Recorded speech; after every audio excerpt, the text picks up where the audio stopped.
কোন নবীকে আখিরি জামানার নবী করিনি, আপনাকে করেছি শেষ জামানার নবী। আপনি হলেন শেষ নবী, আপনার পরে কোন নবী আসবে না।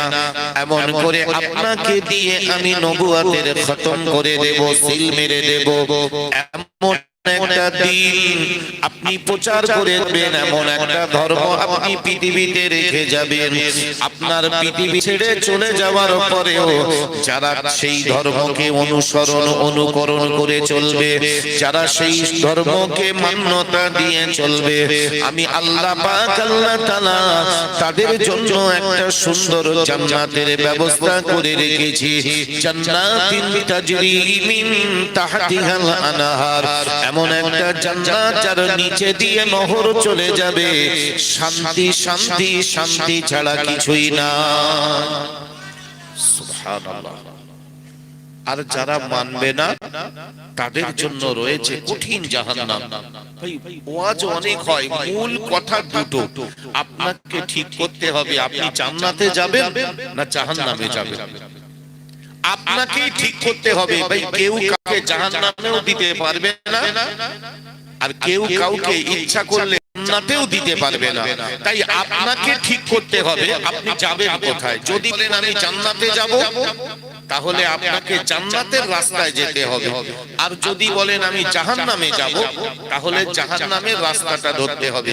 ঠিক করতে হবে আপনাকে, আপনি যাবেন কোথায়, আপনার গন্তব্যটা কোথায়, জান্নাত না জাহান্নাম, এটা আপনাকে ঠিক করতে হবে। যদি কেউ মনে করে আমি জান্নাতে যাব, জান্নাতে যাওয়ার রাস্তা হলো নামাজ পড়তে হবে, রোজা রাখতে হবে, মদ খেলে হবে না, সুদ খেলে হবে না, মা বাপের কষ্ট দিলে হবে না, মিথ্যা কথা বলা যাবে না, তাস খেলা যাবে না, জুয়া খেলা যাবে না, লটারি কাটা যাবে না, বন্ধনের লোন নেওয়া যাবে না, এগুলো জান্নাতে যাওয়ার পথ। আর যদি বলেন আমি জাহান্নামে যাব, তাহলে সোজা রাস্তা মদ খাওয়া, তাস খেলা, জুয়া খেলা, লটারি কাটা, চিটিংবাজি, ফেরবাজি, মা বাপের কষ্ট দেওয়া, হিংসা করা, বাপ বেটায় হিংসা, ভাই ভাইতে হিংসা, চাচা ভাই ভাই হিংসা, গোত্রে গোত্রে মারামারি করা, হিংসা করা, এগুলো সব জাহান্নামের পথ, সব জাহান্নামের পথ। বিশ্বনেতা বিশ্ব নবী রাসূলুল্লাহ বলেছেন, হে দুনিয়াবাসী মনে রেখে দাও, হে আমার উম্মতেরা মনে রেখে দাও, আমি রাসূলুল্লাহ, আমি হাবিবুল্লাহ তোমাদেরকে বলি, যদি তুমি মনে করো আমি জান্নাতে যাব, তাহলে পাঁচটা কাজ তোমাকে করতে হবে। এমন করে তা'মুরুনা বিল মা'রুফ, আকিমুস সালাত ওয়া আতুজ যাকাত, তা'মুরুনা বিল মা'রুফ ওয়া তানহাউনা আনিল মুনকার ওয়া তু'মিনুনা বিল। এক নাম্বার তোমাকে নামাজ পড়তে হবে। ভাই কোন বেনামাজি জান্নাতে যাবে না, যাবে না, যাবে না। তার যত বড় দাড়ি হোক আর যত বড় জুব্বা থাক, কোন বেনামাজি জান্নাতে যাবে না। তার মানে জান্নাতে যেতে গেলে এক নাম্বার আপনাকে নামাজ পড়তে হবে। নামাজ ব্যতী রেখে আপনি জান্নাতে যেতে পারবেন না। দু নাম্বার আপনাকে রাসূলুল্লাহর ইতাআত করতে হবে, বিশ্ব নবীর সুন্নাতটাকে লক্ষ্য করতে হবে। বিশ্ব নবী যা বলে গিয়েছেন সেগুলো আপনাকে মানতে হবে, তবে তো আপনি জান্নাতে যাবেন। আল্লাহর নবী হাবিবুল্লাহ জনাবে রাসূলুল্লাহ সাল্লাল্লাহু আলাইহি ওয়াসাল্লাম দ্বীনের দাওয়াত দেওয়া শুরু করলেন। আল্লাহর নবী রাসূলুল্লাহকে আল্লাহ বললেন, ইয়া আইয়ুহার রাসূল বাল্লিগ মা উনজিলা ইলাইকা মির রাব্বিক ওয়া ইল্লাম তাফআল ফামা বাল্লাগতা রিসালাতা ওয়াল্লাহু ইয়াসিমুকা মিনান নাস। হে আমার প্রিয় নবী, হে আমার রাসূল, আল্লাহর পক্ষ থেকে তোমাকে যে কিতাব দেওয়া হয়েছে, ওই কিতাবটা তুমি মানুষের কাছে, ওই কোরআনটা তুমি মানুষের কাছে পৌঁছে দাও। কারণ হুদাল লিন-নাস ওয়া বাইয়িনাতিন মিনাল হুদা ওয়াল ফুরকান, এই কোরআনে আছে মানুষের জন্য সত্য পথের দিশা। সুবহানাল্লাহ। সেই জন্য তো ভাই কোরআন আমাদের ধর্মগ্রন্থ। কোরআন কি উপকার করে? আমার আল্লাহ বলে দিলেন কোরআনের এক নাম্বার কাজ হলো লিতুখরিজান নাসা মিনাজ যুলুমাতি ইলান নূর, মানুষদেরকে অন্ধকার থেকে বার করে আলোর পথের দিশা দেয়। কোরআন এই জন্যই এসেছে মানুষের ভিতর থেকে অন্ধকার দূর করে দেবে। লিতুখরিজান নাসা মিনাজ যুলুমাতি ইলান নূর, মানুষকে অন্ধকার থেকে আলোর পথের দিশা দেবে কোরআন। আজকে আমাদের এত খারাপি এক নাম্বার কারণ আমরা কোরআন পড়িনি। ভাই জ্যান্ত গান শুনছি আর মরে গিয়ে কোরআন শুনছি, কি লাভ হবে বুঝে আসে না।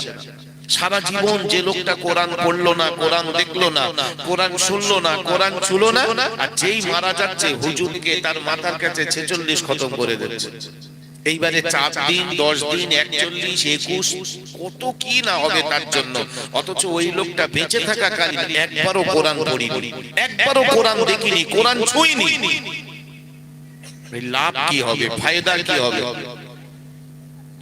বিশ্বনবী রাসূলুল্লাহকে আমার আল্লাহ পাক আল্লাহ তাআলা বললেন, ওগো আমার প্রিয় নবী, হে আমার প্রিয় রাসূল, তাই মানুষদেরকে আপনি বলে দেন, মানুষদেরকে আপনি শুনিয়ে দেন, তিবিয়ানান লিকুল্লি শাই, কোরআন যারা পড়বে, কোরআনটাকে যারা ফলো করবে, কোরআনটাকে যারা লক্ষ্য করবে, তিবিয়ানান লিকুল্লি শাই, প্রত্যেকটা বিষয় আমি কোরআনের ভিতরে খোলাখুলি আলোচনা করে দিয়েছি। কোরআনে চাষ করতে বলে দেবে, ব্যবসার কথা বলে দেবে, চাকরির কথা বলে দেবে, আপনি বিয়ে করবেন কোরআন বলে দেবে, আপনি ছেলে মেয়ে জন্ম দেবেন, সন্তানাদি মানুষ করবেন, আপনি আপনার স্ত্রীর সঙ্গে গল্প করবেন, মেলামেশা করবেন, প্রত্যেকটা বিষয়ে কোরআন আপনাকে সাজেশন দেবে। আপনি আত্মীয়তা করবেন, আপনি এমন করে রাজনীতি করবেন, অর্থনীতি, সমাজনীতি, পারিবারিক নীতি, কোনটা আপনার দরকার, সব বিষয়ে কোরআন আলোচনা করে দিয়েছে। তাই তো কোরআন বলছে, যদি কোনো বান্দা কোরআনটাকে ফলো করে, যদি কোনো আমার বান্দা কোরআনটাকে এমন করে লক্ষ্য রাখে, আমি আল্লাহ পাক আল্লাহ তাআলা বলে দিলাম, লিতুখরিজান নাসা মিনাজ যুলুমাতি ইলান নূর, কোরআনের কাজ হলো তাদেরকে অন্ধকার থেকে আলো পথের দিশা দেওয়া। সুবহানাল্লাহি বিহামদিহি। ভাই কোরআন এমন একটা কিতাব, আমরা মনে করি কোরআন শরীফ মানে শুধু ওই তাবিজ করো, কোরআন শরীফ মানে মানুষ মরে গেলে বাপ মরেছে মা মরেছে হুজুর ডেকে খতম করা, কোরআন শরীফ মানে হুজুর ছেলের খুব পেট নামছে তাবিজ দাও দাও। ভাই কোরআন এই জন্য এসেছিল, কোরআন এই জন্য আসেনি। আজকে বড় অবাক, বড় আশ্চর্য লাগে, আমরা কোরআন পড়িনি বলেই আজকে দেখেন মুসলমান কি রকম একটা কেউ কেউ ভাব এসে গেছে। মুসলমান ভয় করে তো একমাত্র আল্লাহ, মুসলমান ভয় করে আল্লাহ, মুসলমান কাউকে ভয় করে না, তারা একমাত্র ভয় করে আল্লাহ। আল্লাহ বাঁচাতে পারে, আল্লাহ মারতে পারে। আল্লাহ যদি মেরে দেয় কারো বাঁচানোর ক্ষমতা নেই, আর আল্লাহ যদি বাঁচিয়ে রাখে কারো মারারও ক্ষমতা নেই। তবে আপনার কর্ম যদি খারাপ হয় তাহলে আপনি লাঞ্ছিত হবেন, অপমানিত হবেন, হচ্ছেও তাই। আজকে অবস্থাটা দেখুন, মুসলমানের ভিতরে কি রকম একটা অশান্তি বিরাজ করছে, শান্তি নেই, কারো অর্থনৈতিক অনাটন, কারো সামাজিক ভাবে অপদস্থ, কেউ বা ভাই ভাইতে অপদস্থ হচ্ছে, কেউ বা জাতিগত অপদস্থ হচ্ছে, কেউ বা পারিবারিক ভাবে অপদস্থ হচ্ছে। তার একটাই কারণ, আমরা কোরআনটাকে লক্ষ্য করিনি। বিশ্বাস করুন, নবী আকরাম সাল্লাল্লাহু আলাইহি ওয়াসাল্লাম তার আদর্শ দিয়েই তো তিনি ইসলাম প্রচার করেছেন। একজন ইহুদি আমার নবীকে দাওয়াত করেছে, তো আল্লাহ নবী মসজিদে বসে রয়েছেন, একটা ইহুদি এসে বলল, হে মুহাম্মদ সাল্লাল্লাহু আলাইহি সাল্লাম, আমার বাড়িতে আপনি দাওয়াত নেবেন, একটু যাবেন, আমার বাড়িতে দাওয়াত করছি আপনার। আল্লাহ নবী বললেন, হ্যাঁ যাব। কেন যাব না, আমি যাব। আল্লাহ নবীর সাথী সঙ্গী সাহাবারা বললেন, হুজুর উনি যে ইহুদি। আজকে আমাদের মুসলমানের ভিতরে মিল নেই, মুসলমান দলাদলি করছি। দেখুন রাসূলুল্লাহর কাছে একটা ইহুদি এসে দাওয়াত করেছে, বেঈমান আমার নবী পাককে দাওয়াত করছে, হে মুহাম্মদ সাল্লাল্লাহু আলাইহি সাল্লাম, আমার বাড়িতে আজকে আপনার দাওয়াত। আল্লাহ নবী রাসূলুল্লাহ বললেন, ঠিক আছে আমি যাব। সাহাবারা বললেন, হুজুর আপনি যার বাড়িতে দাওয়াত নিচ্ছেন ও তো ইহুদি, ও তো অমুসলিম, ও তো মুশরিক। আল্লাহ নবী বললেন, তা কি হয়েছে, ও তো আল্লাহর বান্দা। হুজুর আপনি বেঈমানের বাড়ি খাবেন? হুজুর আপনি মুশরিকের বাড়ি খাবেন? বলে, আরে চলো না দেখি। বিশ্বনবী রাসূলুল্লাহর আদর্শ দেখুন, নবী আমার দাওয়াত দিলেন, যথাসময়ে ওই ইহুদির বাড়িতে পৌঁছে গেল। আল্লাহর নবী রাসূলুল্লাহ হাবিবুল্লাহ গেলেন, ইহুদি খানার ব্যবস্থা করেছে। এমন সময় আল্লাহর নবী বললেন, ও ইহুদি ভাইরে, আমি তো এক আল্লাহয় বিশ্বাসী, আমি তো একত্ববাদী, আমি তো আল্লাহর উপরে ঈমান এনেছি, আল্লাহয় বিশ্বাসী, তাই আমার কিছু নিয়ম নীতি রয়েছে ভাই। ইহুদি ভাই, আমাকে একটা দস্তরখানা বিছিয়ে দাও, আমি বিনা দস্তরখানায় খানা খাই না। সুবহানাল্লাহ, আমাকে একটা দস্তরখানা বিছিয়ে দাও। ইহুদি বললেন, দস্তরখানা কি হবে? নবীজি বললেন, যদি অসাবধানতায় কোনো খাবার এক লোকমা পড়ে যায়, মাটিতে ধুলাতে নোংরা জায়গায় পড়ে গেলে তো তুলে খাওয়া যাবে না, তাই একটা দস্তরখানা বিছিয়ে দিলে বাই চান্স যদি পড়ে যায়, আমি একটা রুজি, আল্লাহর নিয়ামত, আমি কেন নষ্ট করব, সেটা তুলে খেতে পারবো। ইহুদি অবাক হয়ে গেল, ভাই আমরা দস্তরখানা তো নিজেরা বিছইনি, কুটুম আসলি বার করি, তাও কি জন্য? কাঁটা ফেলার জন্য, হাড় কুড়ুইতি ফেলো। ভাই দস্তরখানা এই জন্য নয়, দস্তরখানার নিয়ম হলো দস্তরখানা বিছিয়ে খানা খাওয়া সুন্নত। দস্তরখানা বিছিয়ে খানা খাওয়া সুন্নত। এর কারণ, এই দস্তরখানায় খানা খেলে যদি কিছু অসাবধানতায় পড়ে যায়, সেটা তুলে খাওয়া যাবে। আল্লাহ নবী বললেন, দস্তরখানা বিছিয়ে দাও। দস্তরখানা বিছিয়ে দেওয়া হলো। এবারে নবীজি বললেন, আমার একটা হাত ধোয়ার পাত্র দাও। আল্লাহ নবী কি করলেন? দুটো হাত ধুলেন। ইহুদি বলছে, দুটো হাত ধুচ্ছে কেন? খাবে তো একটা হাতে, দুটো হাত ধোয়ার মানে কি? আল্লাহ নবী রাসূলুল্লাহ বললেন, যদি কোনো কিছু একটা লেগে থাকে, কোন রকম কিছু লেগে থাকে, তাই দুটো হাত পরিষ্কার করে খাওয়া এটা ভালো। আল্লাহর নবী রাসূলুল্লাহর সামনে খানা এসে গিয়েছে। বিশ্ব নবী সরকারে দো আলম নবী আকরাম সাল্লাল্লাহু আলাইহি ওয়াসাল্লাম ওই খানাটা এমন করে খাবেন, নবীজি একটা দোয়া পড়া শুরু করলেন, আল্লাহুম্মা বারিক লানা ফিমা রাযাকতানা ওয়া কিনা আযাবান নার। ওগো আল্লাহ, তুমি আমার জন্য যে খাবারটা বরাদ্দ রেখেছো, আমি এই খাবারের ভিতরে বরকত কামনা করছি। ফিমা রাযাকতানা, যেটা তুমি আমার জন্য রুজি হিসাবে দিয়েছো। ওয়াকিনা আযাবান নার, আল্লাহ তুমি আমাকে জাহান্নামের আগুন থেকে বাঁচাও। ইহুদি তো আরবিয়ান, ও তো আরবি ভাষা বোঝে। আমার নবীর এই কথাগুলো শুনে ও অবাক হয়ে গেল। একটা খাবার খাবে সামান্য, তার জন্য এত সুন্দর নিয়ম। আমার রাসূলুল্লাহর এই আদর্শ দেখে ওই ইহুদি আর থাকতে পারে না। ইহুদি সঙ্গে সঙ্গে এমন করে বিশ্বনবী রাসূলুল্লাহকে বলেছিলেন, ইয়া রাসূলুল্লাহ, ইয়া হাবিবাল্লাহ, হুজুর আসলে আপনাকে খাওয়ার জন্য আমি দাওয়াত করিনি, আমি আপনাকে যাচাই করছিলাম, পরীক্ষা করে দেখছিলাম আপনি নাকি সুন্দর, আপনি নাকি ভালো, আপনি নাকি এমন করে সভ্য, আপনার আখলাক চরিত্র নাকি খুব সুন্দর, আমি সেটা দেখার জন্য আপনাকে দাওয়াত করছিলাম। আপনার এই আচরণগুলো দেখে আমি মুগ্ধ হয়ে গেলাম। ও আল্লাহর নবী গো, আমি আর ইহুদি থাকবো না, আমি এমন করে ঈমান এনে কলেমা পড়ে মুসলমান হয়ে যাব।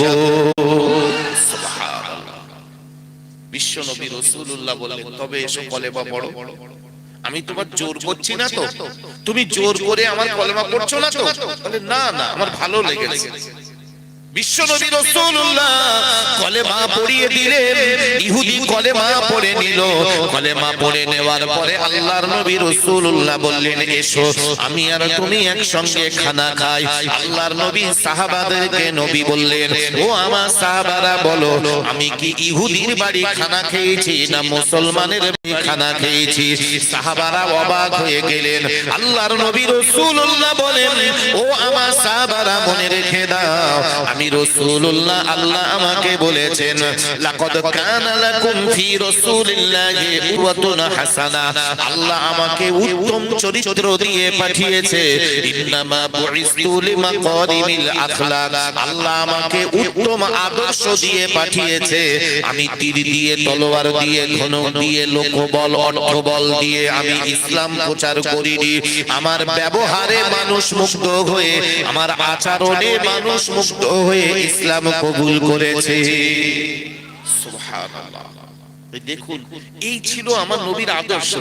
আর আজকে আমাদের আদর্শ, মসজিদ থেকে বার হয়ে আসরের নামাজ পড়ে সাইকেল নিতে গিয়ে আর একটা সাইকেল পড়ে গেছে, তাই নিয়ে মারপিট, লাস্টে একজন হসপিটাল। অথচ দুজনাই নামাজি। কিরকম আচরণ দেখেন আমাদের, কিরকম আচরণ! কিছু কিছু দেখলে অবাক হয়। আমরা আসলে ফারাজি অংশে তো মুসলমান, কোরআন হাদিস শরিয়াত মেনে যদি মুসলমান হতাম, আমাদের অবস্থা এরকম হতো না। মানে আমরা ঠিক অটোমেটিক মুসলমান। সাত্তারের ছেলে গফফার, গফফারের ছেলে জব্বার, জব্বারের ছেলে করিম, করিমের ছেলে রহিম। কলেমা পড়ুক আর না পড়ুক, ওর মুসলমানই হোক আর না হোক, এমনি মুসলমান।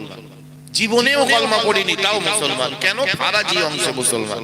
আর যারা কষ্ট করে ঈমান এনেছে, বিশ্ব নবীকে ভালোবেসে ঈমান এনেছে, তাই তারা সব সময় ফলো করে শরিয়াত, তারা ফলো করে কোরআন, তারা ফলো করে হাদিস। তাই তাদের মধ্যে কোনো অশান্তি নেই। বিশ্ব নবীর তখন 14 বছর বয়স। আল্লাহর নবী রাসূলুল্লাহ হাবিবুল্লাহকে মক্কার মানুষ চেনে না।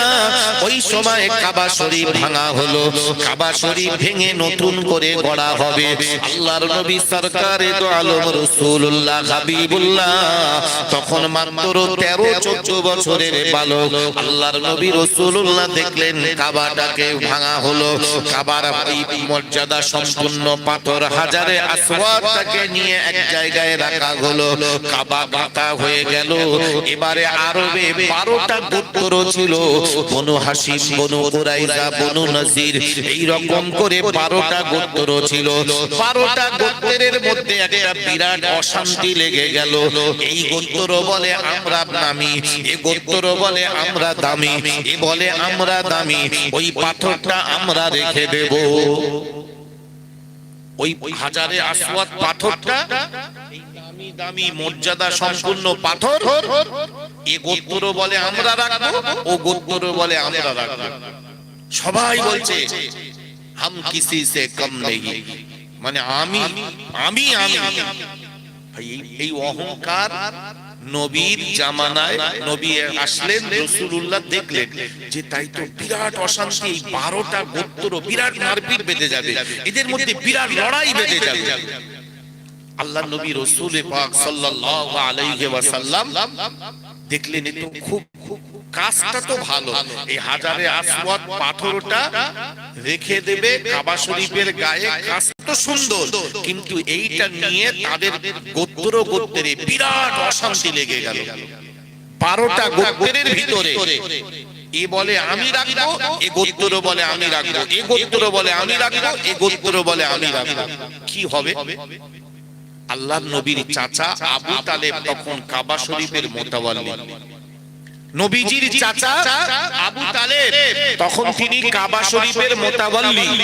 তো বিশ্ব নবী সরকারে দো আলম রাসূলুল্লাহ চাচা আবু তালেবের কাছে গেলেন, চাচাজি আমি একটা পরামর্শ দেব।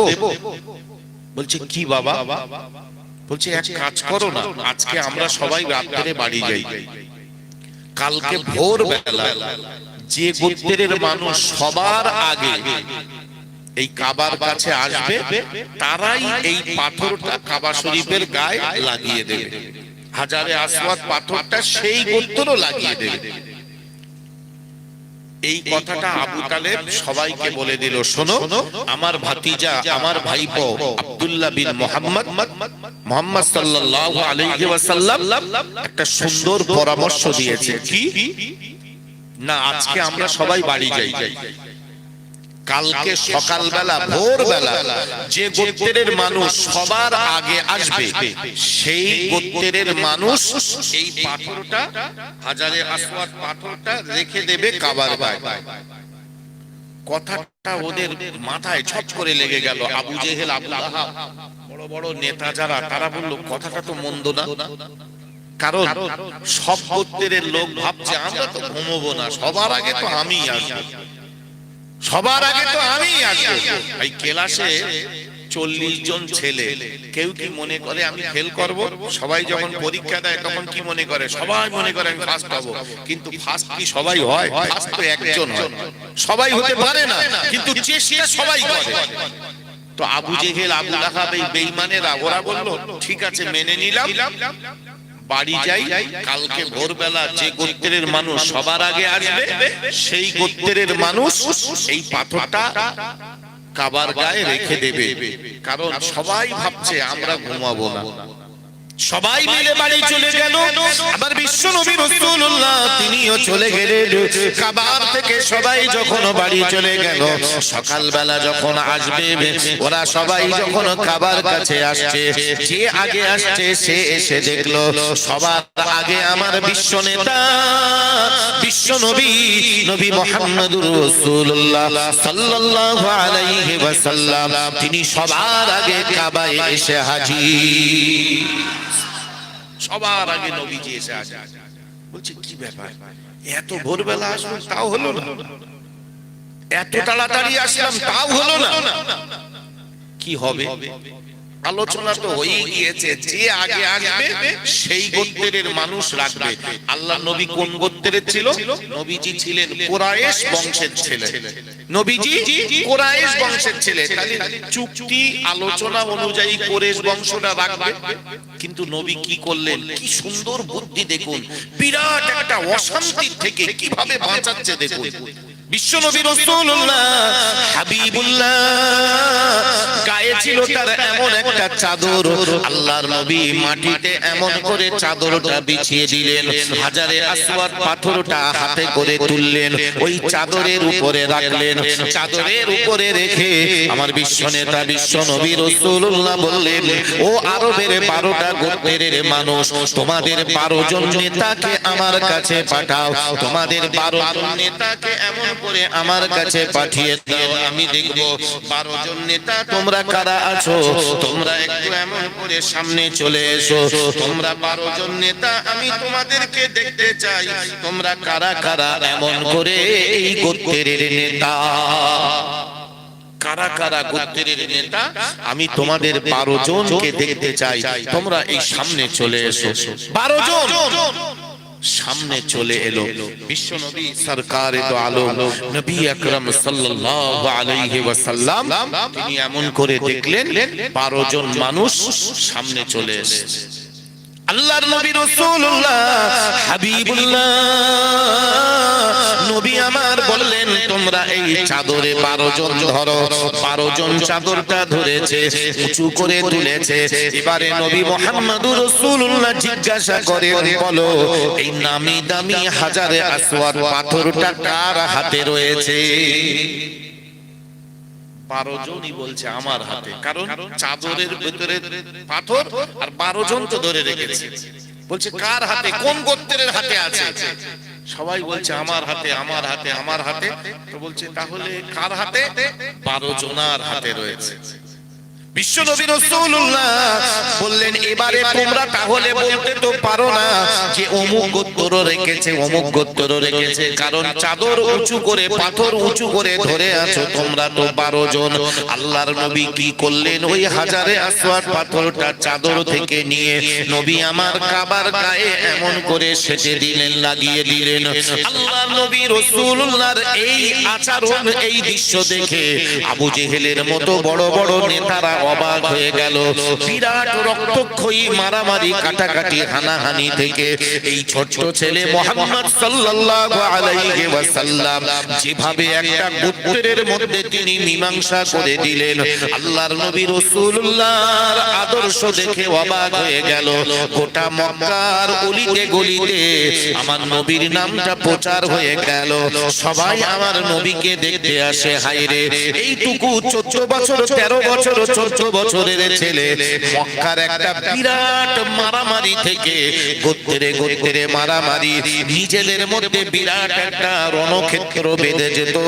এই রকম পরিস্থিতি যিনি মীমাংসা করেছিলেন তিনি আর কেউ না, তিনি হলেন নবী মুহাম্মদুর রাসূলুল্লাহ সাল্লাল্লাহু আলাইহি ওয়াসাল্লাম। জোরে বলি সুবহানাল্লাহ। সেই রাসূলের আদর্শ যদি আমাদের ভিতরে থাকে, সেই নবীর মহব্বত যদি আমাদের ভিতরে থাকে, ভাই আমাদের ভিতরে হিংসা থাকবে। কিন্তু আসলে তো আমরা নবী ভুলে গেছি, রাসূল ভুলে গেছি, কোরআন ভুলে গেছি। অসুবিধা তো এই জায়গায় যে রাসূলুল্লাহ মাত্র 14 বছর বয়সে তিনি দেখিয়ে দিলেন ইসলাম শান্তির ধর্ম, ইসলাম সহমর্মিতার ধর্ম, ইসলাম কোনদিন মারামারি কাটাকাটি হানাহানি হিংসা পছন্দ করে না। বিশ্বনবী রাসূলুল্লাহকে আমার আল্লাহ কোরআন দিয়ে বলে দিলেন, ইয়া আইয়ুহাল্লাযীনা আমানু জতানিবু কাসীরাম মিনাজ যন্নি ইন্না বা'দাজ যন্নি ইসমু ওয়া লা তাজাসসু ওয়া লা ইয়াগতাব বা'দুকুম বা'দা আইয়ুহিব্বু আহাদুকুম আইয়াকুলা লাহমা আখিহি মাইতান ফাকারিহতুম। কোরআন শরীফ 26 পারা, 26 পারা কোরআনুল কারীমের ভিতরে আমার আল্লাহ এই আয়াতটা দিন, ইয়া আইয়ুহাল্লাযীনা আমানু, ও ঈমানদার সম্প্রদায়, ইজতানিবু কাসীরাম মিনাজ যন্নি ইন্না বা'দাজ যন্নি ইসমুন, খবরদার তোমরা ধারণা করা থেকে নিজেকে সংযত রাখো। ধারণা করা, কিছু মানুষের বদ অভ্যাস আছে, ভাই দুজনা ফিসফিস করলি বলে মনে হয় আমার কথা বলছে। ভাই কিছু এরে কি বলে জানেন, এরে বলে ছুঁচি বাই। এইসব লোকগুলোর মানে দুজনা একটু ফিসফিস করে শালা মনে হয় আমার বদনাম গাচ্ছে, ওরা ওরা দুজনা কথা গাচ্ছে কেন, আমার দিকে আড়েরা চাচ্ছে কেন?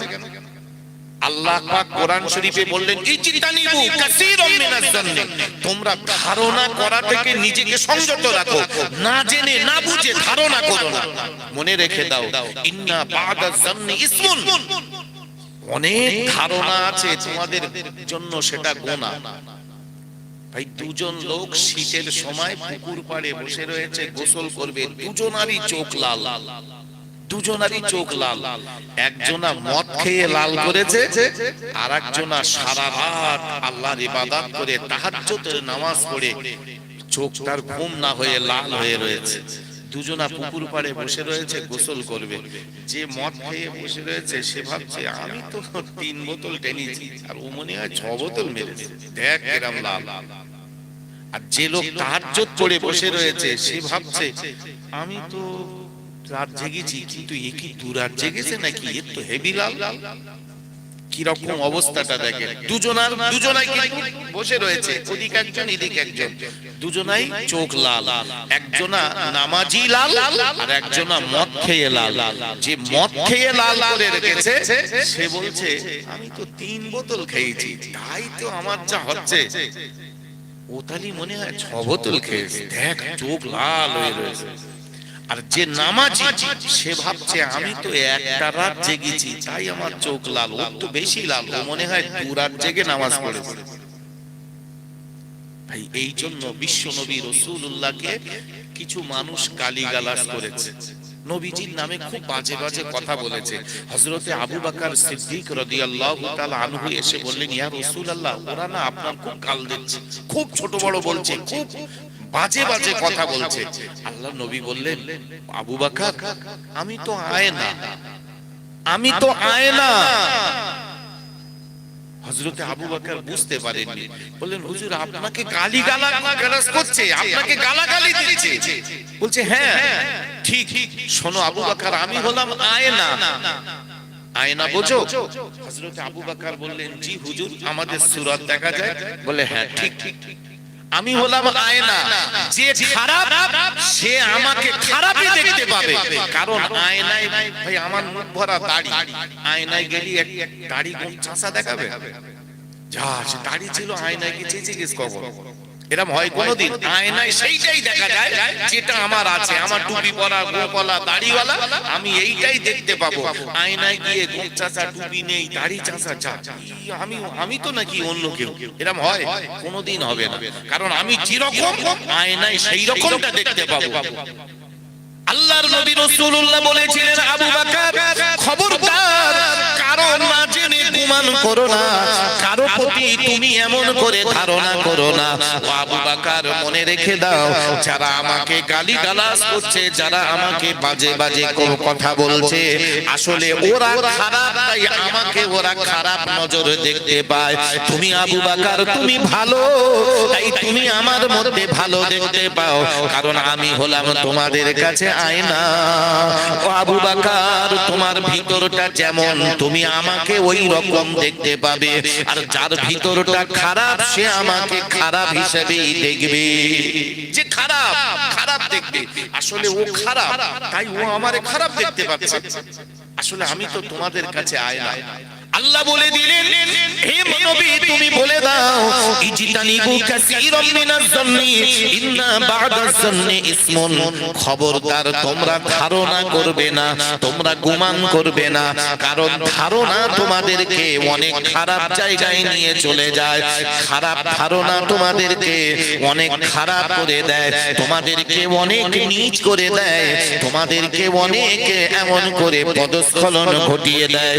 ইন্না বা'দাজ জান্নি ইসমুন, মনে রেখে দাও অনেক ধারণা আছে গুনাহ। ওয়ালা তাজাসসু ওয়ালা ইয়াগতাব বা'দুকুম বা'দা। খবরদার কারো খুঁটে খুঁটে দোষ তোমরা বার করতে যেও না। ইজতানিবু কাসীরাম মিনাজ জান ইন্না বা'দাজ জান্নি ইসমুন কাবীর ওয়ালা তাজাসসু ওয়ালা ইয়াগতাব বা'দুকুম বা'দা। জাসুসিগিরি করো না, কারো ব্যাপারে গোয়েন্দাগিরি করতে যেও না। কিছু মানুষের কাজ আছে ভাই, নিজে ভালো না, যেটারে বলে চালন ধুসনির বিচার করে। বাংলায় প্রবাদে বলে চালন ধুসনির বিচার করে, তার মানে দুজনাই তো ছিদ্র, দুজনাই ছিদ্র। এখানে আল্লাহ বলে দিলেন, ইজতানিবু কাসীরাম মিনাজ জান্নি, খবরদার তোমরা ধারণা করো না, কারণ ধারণা করা খারাপ। ওয়ালা তাজাসসু ওয়ালা ইয়াগতাব বা'দুকুম বা'দা, তোমরা জাসুসিগিরি করো না, মানে তোমরা কারো দোষ খুঁজে খুঁজে বার করো না, আর তোমরা একে অপরের পিছনে কথা বলো না, মন্দ গেও না। কেন?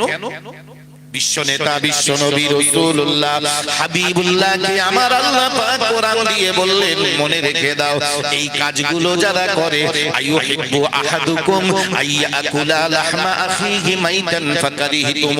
হে নবী তুমি ওদেরকে বলে দাও, ওরা কি ভালোবাসে নিজের মরা ভাইয়ের গোশত খেতে, এমন করে পরচর্চা পরনিন্দা করা, আর মানুষের জেনে না জেনে তার ব্যাপারে খারাপ ধারণা করা। এমন করে আমার আল্লাহ বলে দিলেন, এটা হলো এমন করে মরা ভাইয়ের গোশত খাবার সমান। আইয়ুহিব্বু আহাদুকুম আইয়াকুলা লাহমা আখিহি মাইতান ফাকারিহতুম। মরা ভাইয়ের গোশত খাওয়া তোমরা পছন্দ করো? যদি না করো তাহলে খবরদার তোমরা খারাপ ধারণা করো না, মানুষের দোষ খুঁজে খুঁজে বার করো না, আর মানুষের পিছনে কথা বলো না। এটা তোমাদের জন্য বড় গুনাহ, বড় পাপ। আর যখনই দেখবেন অশান্তি লাগে, তখন কিন্তু এই তিনটে জিনিসই মানুষের অশান্তির মূল কারণ হয়। তিনটে জিনিসই মূল কারণ হয়। এক নাম্বার হলো ভুল ধারণা, দুই নাম্বার হলো খুঁজে খুঁজে ওর দোষ বার করা, তিন নাম্বার হলো পিছনে কথা বলা। বিশ্বনেতা বিশ্বনবী সরকারে দো আলম নবী আকরাম সাল্লাল্লাহু আলাইহি ওয়াসাল্লাম আল্লাহর নবী রাসূলুল্লাহ বাড়ি এলেন। আল্লাহর নবীর অনেকগুলো বিবি, এমন করে 11টা স্ত্রী ছিল নবী পাকের। আল্লাহর নবী রাসূলুল্লাহ প্রতিদিন আসরের নামাজ পড়ে নবী আমার এমন করে প্রত্যেকটা বিবির ঘরে যেতেন। সব বিবিদের কাছে আল্লাহর নবীর পালা ভাগ ছিল। আল্লাহর নবী এমন করে একসঙ্গে 7টা স্ত্রী বেঁচে ছিল। 7টা স্ত্রী নবীজির বেঁচে ছিল, বাকি মারা গিয়েছিলেন। একসঙ্গে বেঁচে ছিলেন 7টা। তো নবীজির 7টা স্ত্রীর বাড়িতে পালা ভাগ ছিল। এক এক বিবির বাড়িতে আল্লাহ নবী 1 সপ্তাহ করে নিশি যাপন করবেন। এই বিবির বাড়ি 1 সপ্তাহ, ও বিবির বাড়ি 1 সপ্তাহ, ও বিবির বাড়ি 1 সপ্তাহ, এরকম পালা ভাগ। খালি 7টা 49 দিন পরে আবার একটা বিবির কাছে পালা ঘুরবে। তো এতদিন তাদের সংসারে কিছু লাগতে পারে, রোগ ব্যাধি বিমারি হতে পারে, খাওয়া পড়ার ব্যাপার থাকতে পারে, মহব্বতের ব্যাপার থাকে। তো রাতে যার বাড়ি পালা নিশি যাপন করবেন তো তার বাড়িতে, কিন্তু আসরের নামাজ পড়ে আল্লাহর নবী সব বিবিদের ঘরে যেতেন।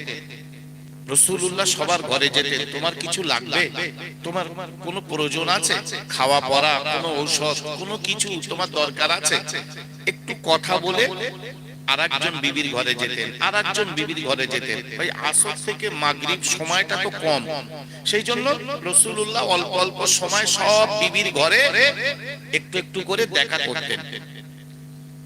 একদিন আল্লাহ নবী একজন স্ত্রীর ঘরে গিয়েছেন, মাইমুনা রাদিয়াল্লাহু তাআলা আনহা। তো তিনি আমার নবীকে খুব ভালোবাসেন। বিশ্ব নবী রাসূলুল্লাহ যেই ঘরে গিয়েছে উনি একটু মধু নিয়ে বলছে, হুজুর একটু মধু খাবেন? আল্লাহ নবীকে বলছেন, হুজুর আপনি একটু মধু খাবেন? তো নবীজি বলছেন, যাও, মধু তো খুব ভালো জিনিস, মধু তো খুব ভালো উপকারী জিনিস। কারণ মধুর নামে কোরআন শরীফে একটা সূরা রয়েছে, সূরাতুন নাহল 14 পারায়। এই সূরাটা মধুর নামে একটা কোরআনের সূরা রয়েছে। এই মধু খেলে 70টা রোগের উপশম হয়। আমরা তো মধু খাই না ভাই, আরবিয়ানরা ব্যাপক মধু খায়, ব্যাপক হারে। আল্লাহ যদি আপনাদের হজপাকে নিয়ে যায়, দেখবেন আমার নিজের চোখে দেখা। ভাই আমরা যেমন কি করি, সকালবেলা উঠি, ব্রাশ করে মুখ পরিষ্কার করে চা খাই, একটু চা বিস্কিট খাই, বা অন্য কিছু একটু হালকা চানাচুর মুড়ি রুটি খাই। মক্কা শরীফের মানুষের কাজ হলো, ওরা যখনই যে কোনো খাবার খাবে লাস্টে হাতে এরকম হাতে মধু ঢেলে এরকম চেটে চেটে খাবে গ্লাসে করে। আমাদের একটু মধু বেশি বেশি বলে এই কাঁচালা করবে, এ হবে সে হবে, আর ওরা এরকম মানে ঢক ঢক করে পানির মতো গ্লাসে করে মধু খায়, মধু খায়। কারণ মধুতে যে কত উপকার আছে বিশ্বনবী রাসূলুল্লাহ হাবিবুল্লাহ বলেছেন, যদি কেউ প্রতিদিন সকাল সন্ধ্যা এমন করে হাতে মধু নিয়ে মধু চেটে চেটে এমন করে মধু খায়, আমার আল্লাহ পাক আল্লাহ তাআলা কোনোদিন তার কুষ্ঠ রোগ দেবে না। যদি বলি সুবহানাল্লাহ। ভাই মধুতে বিরাট উপকার, মধুতে রয়েছে বিরাট উপকার। বিশ্বনেতা বিশ্বনবী রাসূলুল্লাহ হাবিবুল্লাহকে আমার আল্লাহ পাক আল্লাহ তাআলা বলে দিলেন, আল্লাহ পাক আল্লাহ তাআলা জানিয়ে দিলেন, হে নবী, নবী গো তুমি বলে দাও যারা মধু খাবে এই মধুর ভিতরে আমি অনেক নিয়ামত দিয়েছি। তাই রাসূলুল্লাহ হাবিবুল্লাহ এমন করে তিনি যেই না ঘরে ঢুকেছেন, মাইমুনা রাদিয়াল্লাহু তাআলা আনহা বলেন, ইয়া রাসূলুল্লাহ ইয়া হাবিবাল্লাহ, হুজুর আমি এমন করে একটু মধু রেখে দিয়েছি আপনার জন্য, হুজুর আপনি একটু মধু খাবেন? আল্লাহর নবী রাসূলুল্লাহ বললেন, দাও, মধু তো ভালো জিনিস, মধু খাওয়াটা ভালো। এমন করে রাসূলুল্লাহ বললেন মধু দিতে, স্ত্রী হাতে মধু দিলেন, মধুটা চেটে চেটে আমার বিশ্বনবী রাসূলুল্লাহ খাচ্ছেন। এই মধু ঢেলতে খেতে একটু সময় লেগে গেল, একটু সময় লেগে গিয়েছে। অন্য স্ত্রীরা সব অপেক্ষা করছে, এত দেরি করছে কেন? একটা ঘরে অতক্ষণ, তো আমাদের ঘরে কখন আসবে? ভাই রাসূলুল্লাহর বিবিদের ভিতরে হিংসা ছিল না, কিন্তু তাদের এইটাকে বলা হয় ঈর্ষা। ঈর্ষা আলাদা আর হিংসা আলাদা। হিংসা মানে তাকে ছোট করে নিজে বড় হওয়া। আর ঈর্ষা মানে আমারটা আমার বুঝে নেওয়া, আমারটা আমার বুঝে নেওয়া। ভাই ভাইকে ঈর্ষা হতে পারে, লেখাপড়ায় হিংসা করা যায়, দানে হিংসা করা যায়। লা হাসাদা ইল্লা ইসনাইন, তোমরা হিংসা দু জায়গায় করো, একটা হলো পড়াশোনার ক্ষেত্রে, আর একটা হলো যে দানের ক্ষেত্রে হিংসা করা যায়। ও 2 টাকা দিয়েছে আমি 6 টাকা দেবো, ও 1000 টাকা দিয়েছে আমি 1500 টাকা দেবো, এই দানের ক্ষেত্রে হিংসা করা যায়। আর একটা হলো লেখাপড়া, ও 8 পাস করেছে আমি মাধ্যমিক পাস করব, ও মাধ্যমিক পাস করেছে আমি বিএ পাস করব, ও বিএ পাস করেছে আমি এমএ পাস করব। এই জায়গায় হিংসা করা যায়। লা হাসাদা ইল্লা ইসনাইন, তোমরা হিংসা করো না, তবে 2 জায়গায় হিংসা করতে পারো। বাকি ঈর্ষা, ঈর্ষা মানে কি আমারটা আমি বুঝে নেওয়া। তাই রাসূলুল্লাহর বিবিদের মধ্যে ঈর্ষা হলো যে নবীজি একটা ঘরে অতক্ষণ, তার মানে আমার ঘরে কতক্ষণ থাকবে। হযরতে আম্মা জান আয়েশা খুব বুদ্ধিমতী, খুব বুদ্ধিমতী এবং খুব চতুর, খুব চতুর ছিলেন। অল্প বয়স, বুদ্ধিমতী এবং চতুর। হযরতে আয়েশা বললেন, দেখো নবীজি মনে হয় ওই বুবুর ঘরে কিছু খাচ্ছে, তা যা খায় খাক, আমাদের ঘরে আসলেই আমরা বলবো হুজুর কি খেয়েছেন, কাল যে গন্ধ বেরোচ্ছে। মানে এটা একটা বুবুদের সঙ্গে ঈর্ষা।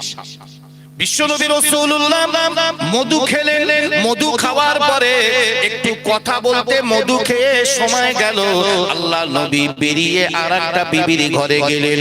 যেই না ঢুকেছেন সঙ্গে সঙ্গে বললেন, ইয়া রাসূলুল্লাহ, ইয়া হাবিবাল্লাহ, হুজুর আপনি কি খেয়েছেন, আপনার গাল দিয়ে যে গন্ধ বার হয়। আল্লাহর নবী রাসূলুল্লাহ তার স্ত্রীদের চুমা দিতেন, আদর করতেন, তাদেরকে আলিঙ্গন করতেন। রাসূলুল্লাহ যেই কালে গন্ধ বলেছে, আল্লাহর নবী বলেন, হে আমার বিবি রে, আমি তো এমন করে তেমন কিছু খাই না, আমি তো তোমার বুবু আমাকে একটু মধু দিয়েছিল, আমি মধু খেয়েছি। মধুটা কি তাহলে খারাপ হয়ে গিয়েছিল? কানা হলে গাল দিয়ে গন্ধ কেন বার হবে? আমি তো মধু খেয়েছি, আর কিছু তো খাইনি। কয়েকবার নবীজি কুলি করে নিলেন। আবার একটা স্ত্রীর ঘরে গিয়েছে, আবার বলছে গাল গন্ধ।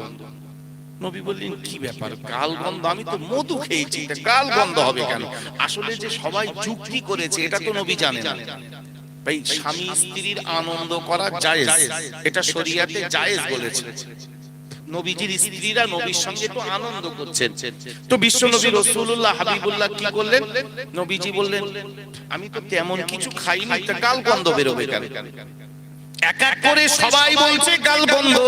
আল্লাহর নবী রাসূলুল্লাহ হাবিবুল্লাহ নবী আমার সবার শেষের ঘর হলো আম্মা জান আয়েশার ঘর। আম্মা জান আয়েশার ঘরে নবীজি চলে গেলেন।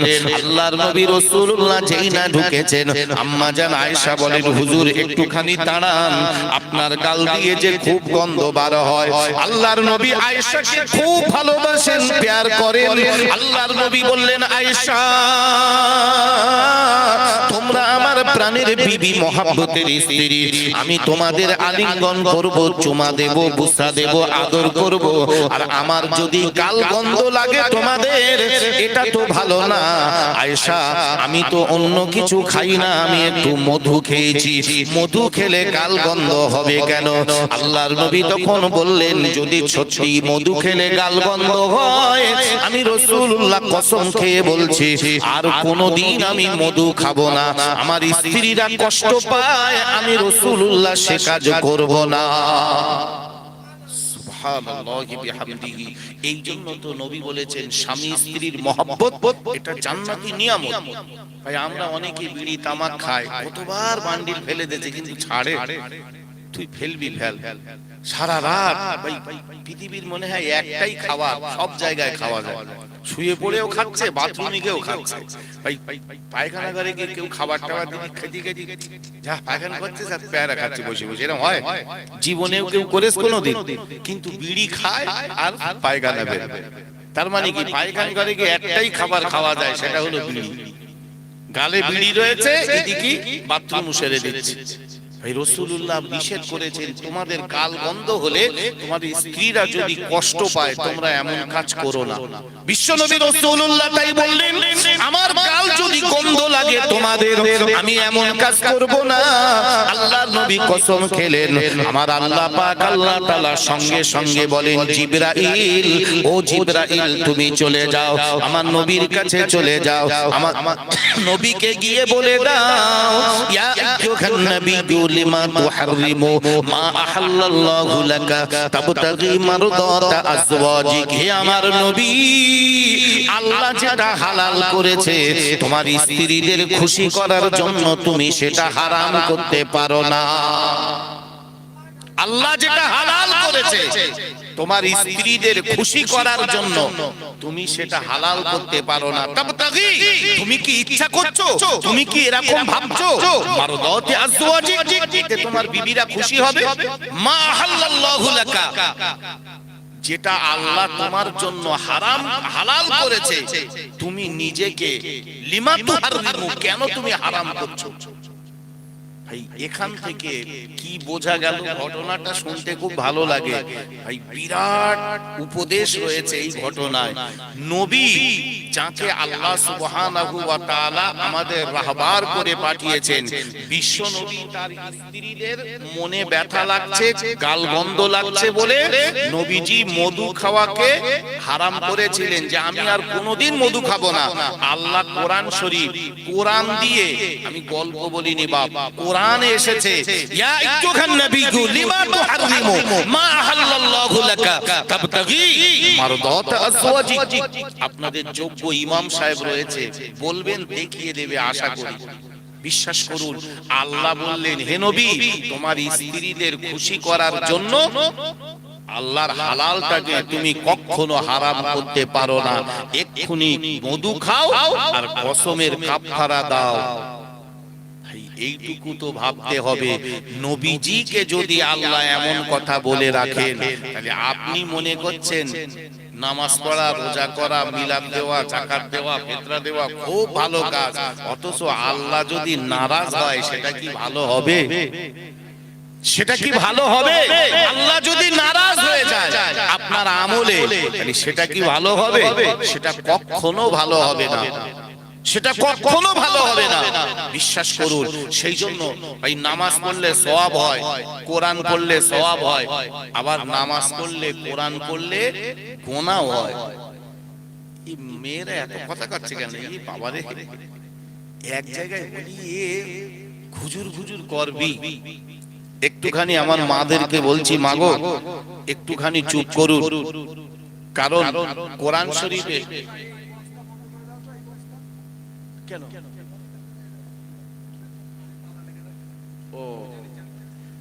ভাই একটুখানি আমার মাদেরকে বলছি, আপনাদের অনেক ইজ্জত দিয়েছে আল্লাহ, একটুখানি আমার মা চুপ করুন, কারণ মেয়েদের গলার আওয়াজটাও কিন্তু পর্দা, মেয়েদের আওয়াজটাও জায়গায় মনে রাখতে হবে যে আপনাদের কথা বলেন আমরা পাশেই রয়েছি, যদি শুনতে পাই এটা কিন্তু গুনার কারণ। এই জন্য আমার মাদেরকে বলছি, মাগো একটুখানি চুপ করুন, কথাগুলো মন দিয়ে শুনুন, বিরাট উপদেশ রয়েছে যদি মেনে চলতে পারি। বিশ্বনবী রাসূলুল্লাহর আদর্শ সাংসারিক জীবন যদি সত্যি আমরা জানতাম, আমাদের ভিতরে বিরাট একটা ফায়দা হতো। আসলে আমরা তো জানিনি আর আমরা মানার চেষ্টাও করিনি। বিশ্বনবী রাসূলুল্লাহ গভীর রাতে বাড়ি আসতেন, বাড়ি এসে আম্মা জান আয়েশা তখন অল্প বয়স, 14-15 বছর বয়স, খেলা করতো আম্মা জান আয়েশা। নবী বলতেন আয়েশা চলো, সবাই তো এখন ঘুমাচ্ছে, আমি আর তুমি একটু দৌড়াই, আমি আর তুমি একটু দৌড়াই, চলো। আল্লাহ নবী তখন তো নবীজির 52-53 বছর বয়স, আর হযরতে আয়েশার কোথায় 15 বছর বয়স। তো হযরতে আয়েশা অল্প বয়স, হালকা পাতলা, এক দৌড়ে চলে গেছে। নবীজি তখন পিছনে, হযরতে আয়েশা সামনে চলে গেলেন, গিয়ে বলছে হুজুর আপনি কিন্তু হেরে গেছেন, আপনি কিন্তু আমার কাছে হেরে গিয়েছেন। আল্লাহ নবী মুচকে হাসলেন। আবার একদিন নবী বললেন চলো আয়েশা আমি আর তুমি দৌড়াই। ফের একদিন দৌড়ালেন, সেদিন নবীজি খুব জোরে দৌড়েছে, আয়েশা পিছনে পড়ে গিয়েছে। নবী বললেন সেদিনের জবাব আজকে দিয়ে দিলাম, তার মানে আমি আর তুমি 50-50। রাসূলুল্লাহ এইভাবে তার স্ত্রীদের সঙ্গে আচরণ করতেন। সেই জন্য রাসূলুল্লাহর সাংসারিক জীবন জানলে ভাই খুব ভালো লাগবে। সেই জন্য আমার মাদেরকে বলবো, মাগো একটু চুপ করুন, একটু চুপ থাকুন, নিশ্চিত আল্লাহর রহম হবে। তো আমি যে কথা বলছিলাম, কোরআন শরীফ আল্লাহ এই আয়াত দিয়ে বললেন, হে আমার প্রিয় নবী, আল্লাহ যেটা হালাল করেছে তুমি সেটা হারাম করতে পারো না, অর্থাৎ তুমিও শরীয়তের মাপকাঠিতে চলবে। নামাজ পড়লে সওয়াব হয় এটা নিশ্চিত, কিন্তু ভাই সেই নামাজ যদি জোয়ালত থেকেও পড়ে সওয়াব হবে, গুনাহ হবে। রোজা করলে সওয়াব হয় এটা তো হাদিস, কিন্তু কেউ যদি ঈদের দিনে রোজা রাখে সওয়াব হবে, গুনাহ হবে। কোরআন পড়লে সওয়াব হয়, কেউ যদি কোরআন শরীফ ভুলভাল বলে সওয়াব তো দূরে যাক, কাফের বেঈমান হয়ে যেতে পারে। সেই জন্য ভালো কাজ ভালো নিয়তে করতে হবে। ভালো কাজ যদি ভালো নিয়তে না হয় সেখান থেকে কোনো ফায়দা হবে না। নামাজ পড়লে সওয়াব হয় এইটুকু তো আমি জানি, কিন্তু জোয়াল ওয়াক্তে নামাজ পড়লে সওয়াব হবে না, গুনাহ হবে। রোজা করলে সওয়াব হয়, কিন্তু কেউ যদি মনে করে আমি ঈদের দিনে রোজা রাখবো, সওয়াব তো হবে না, বরং তার পাপ হবে। বিশ্বনেতা বিশ্বনবী রাসূলুল্লাহ হাবিবুল্লাহকে তাই আল্লাহ কোরআন দিয়ে বলে দিলেন, অমাইয়াবতাগি গায়রাল ইসলামি দীনান ফালা ইউকবালা মিনহু ওয়া হুয়া ফিল আখিরাতি মিনাল খাসিরিন। হে আমার প্রিয় নবী, আপনি মানুষদেরকে বলুন, কেউ যেন ইসলামের কানুন ব্যতি রেখে, ধর্মের নিয়ম ব্যতি রেখে নিজের খেয়াল খুশি মতো কোনো কাজ না করে। ইসলামের কানুন ছাড়া কেউ যদি কোনো ভালো কাজ করেও ফালা ইউকবালা মিনহু, আল্লাহর কাছে সেটা গৃহীত হবে না। ওহুয়া ফিল আখিরাতি মিনাল খাসিরিন, কিয়ামতের দিন হাসরের মাঠে সেটা বেকার বেকার বলে গণ্য হবে। ভাই শরীয়তের মাপকাঠিতে করতে হবে, সেটা গল্পের মতো। ভাই হিংসা করলে, শরিয়াত বিহীন সঠিক নিয়ত ছাড়া কাজ করলে কি রকম অবস্থা হয় জানেন? একটা গল্প, যদিও গল্প কিন্তু উপদেশ। দেখুন, দুজনা ঝগড়া বাঁধাচ্ছে, শাশুড়ি আর বৌমা, বিরাট ঝগড়া বাঁধাচ্ছে। ঝগড়া হতে হতে তো এমন করে হঠাৎ করে বলছে, শাশুড়ি এখন বৌমাকে বলেছে, জেরা হচ্ছে যেন ওর গালে আমি পায়খানা করে, এত ওর মুখ চলছে। তো তখন বৌমা বলছে, তাই যখন করবে তুমি, তা অন্তত একটু ফলমূল খেও, ফলমূল খেও করো, তাহলে অন্তত বোঝা যাবে যে ভালো, একটু আপেল লেবু নাশপাতি বেদানা খেয়ে করেছে। তখন শাশুড়ি বলছে, আমি বেদানা খাবো, আমি শরীরের গু খাবো। তো তখন বৌমা বলছে, আমি তবু মানুষের গু খাবো, তুমি যে শরীরের গু খাবে। গল্পটা যদিও গল্প, কিন্তু উপদেশটা কি হলো? ভাই রাগ করে হিংসা করে বলতে গিয়ে কি হলো, শাশুড়ি বৌমাকে যখন মানুষের পায়খানা খাওয়াচ্ছে, তখন শাশুড়ি নিজে শরীরের পায়খানা খেয়ে বসে রয়েছে। তার মানে ভাই হিংসা করলে লাভ নেই, বরং লসই হয়। হিংসা করলে লাভ হয় না, বরং লসই হয়ে যায়। তাই রাসূলুল্লাহ বললেন, আল গীবাতু আশাদ্দু মিনাল কাতলি, পরনিন্দা পরচর্চা এটা মানুষ হত্যা করার থেকেও খারাপ। বিশ্বনবী রাসূলুল্লাহ হাবিবুল্লাহকে আমার আল্লাহ পাক আল্লাহ তাআলা তাই কোরআনুল কারীম দিয়ে বলে দিলেন, হে আমার প্রিয় নবী, এই কোরআন এমন একটা কিতাব, আপনি মানুষদেরকে বলে দেন, তারা যদি কোরআনটাকে লক্ষ্য করে, কোরআনটাকে ফলো করে, আমি আল্লাহ পাক আল্লাহ তাআলা এই কোরআনের ভিতরেই তাদের জীবন ব্যবস্থা বলে দিয়েছি। আমি কোরআনের ভিতরেই তাদের সুন্দর জীবন ব্যবস্থা আমি সুন্দর করে দিয়েছি। এই কোরআন অনুযায়ী, হাদিস অনুযায়ী যদি কেউ চলে, সে লাঞ্ছিত হবে না, অপমানিত হবে না, পদস্খলিত হবে না, তার পদোন্নতি হবে না। এমন করে মনে রাখতে হবে, সে অবশ্যই আল্লাহর ক্রোধে পড়ে যাবে। যারা হিংসা করে, যারা পরনিন্দা চুগলখড়ি করে, যারা পরচর্চা করে, যারা গীবত গিল্লা করে, আল্লাহ পাক আল্লাহ তাআলা বলে দিলেন, যারা অহংকার করে আমি তাদেরও পছন্দ করি না।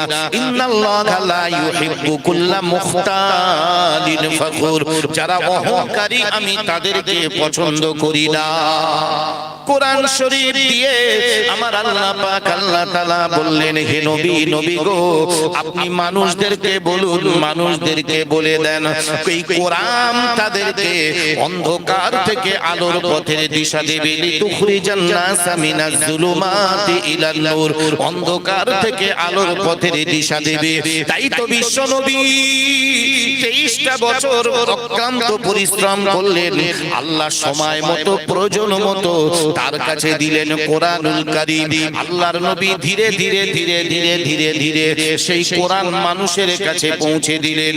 একদিন আল্লাহর নবী মসজিদে বসে রয়েছেন, আমার আল্লাহ পাক আল্লাহ তাআলা কোরআন দিয়ে বলে দিলেন, হে নবী, আপনি মানুষদেরকে বলে দেন, ওয়াসাইনাল ইনসানা বিওয়ালিদাইহি ইহসানা হামালাতুহু উম্মুহু কুরহা ওয়া ওয়াদাআতুহু কুরহা ওয়া হামলুহু ওয়া ফিসালুহু সালাসুনা শাহরা।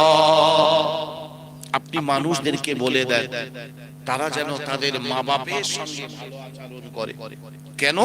ওয়াহামলুহু ওয়া ফিসালুহু সালাসুনা শাহরা, তার মা তাকে পেটে ধরেছে অনেক কষ্ট করে, কুরহা ওয়া ওয়াদাআতুহু কুরহা, একটার পর একটা ধাক্কা সহ্য করেছে।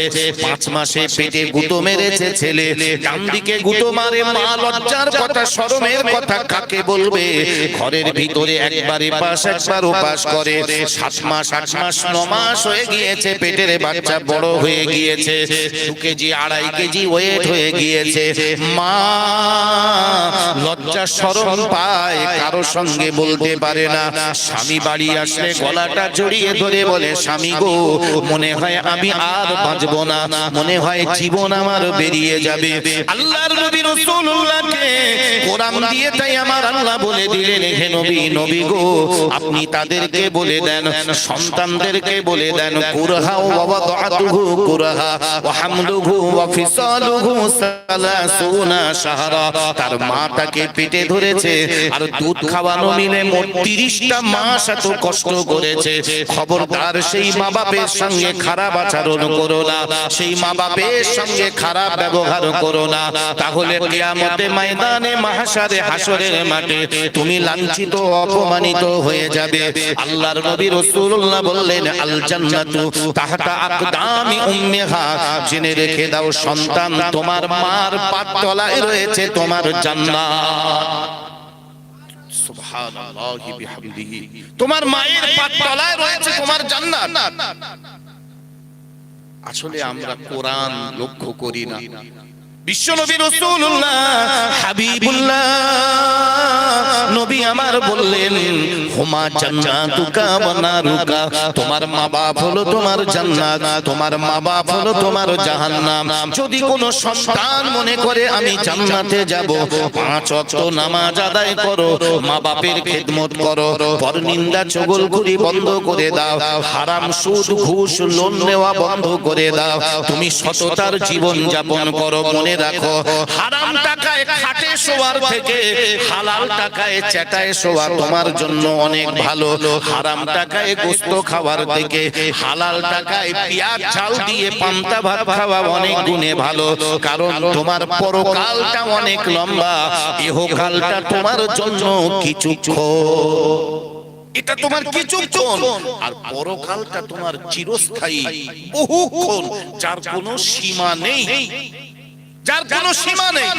তাই তো নবী বললেন, জান্নাতে যদি যেতে চাও, জান্নাতের হকদার যদি বানতে চাও, ওরে সন্তান মনে রেখে দাও, তোমরা তোমাদের মা বাপের খেদমত করো। ওয়াকাদা রাব্বুকা আল্লা তা'বুদু ইল্লা ইয়্যাহু ওয়া বিল ওয়ালিদাইনি ইহসানা ইম্মা ইয়াবলুগান্না ইনদাকাল কিবারা আহাদুহুমা আও কিলাহুমা ফালা তাকুল লাহুমা উফফি ওয়া লা তানহারহুমা ওয়া কুল লাহুমা কওলাম কারীমা। আমার আল্লাহ বলেন, বান্দারে, ওরে ওরে বান্দা, আমি আল্লাহ আমার ইবাদতের পরে তোর মা বাপের স্থান, তুই তোর মা বাপের সঙ্গে ভালো ব্যবহার করবি।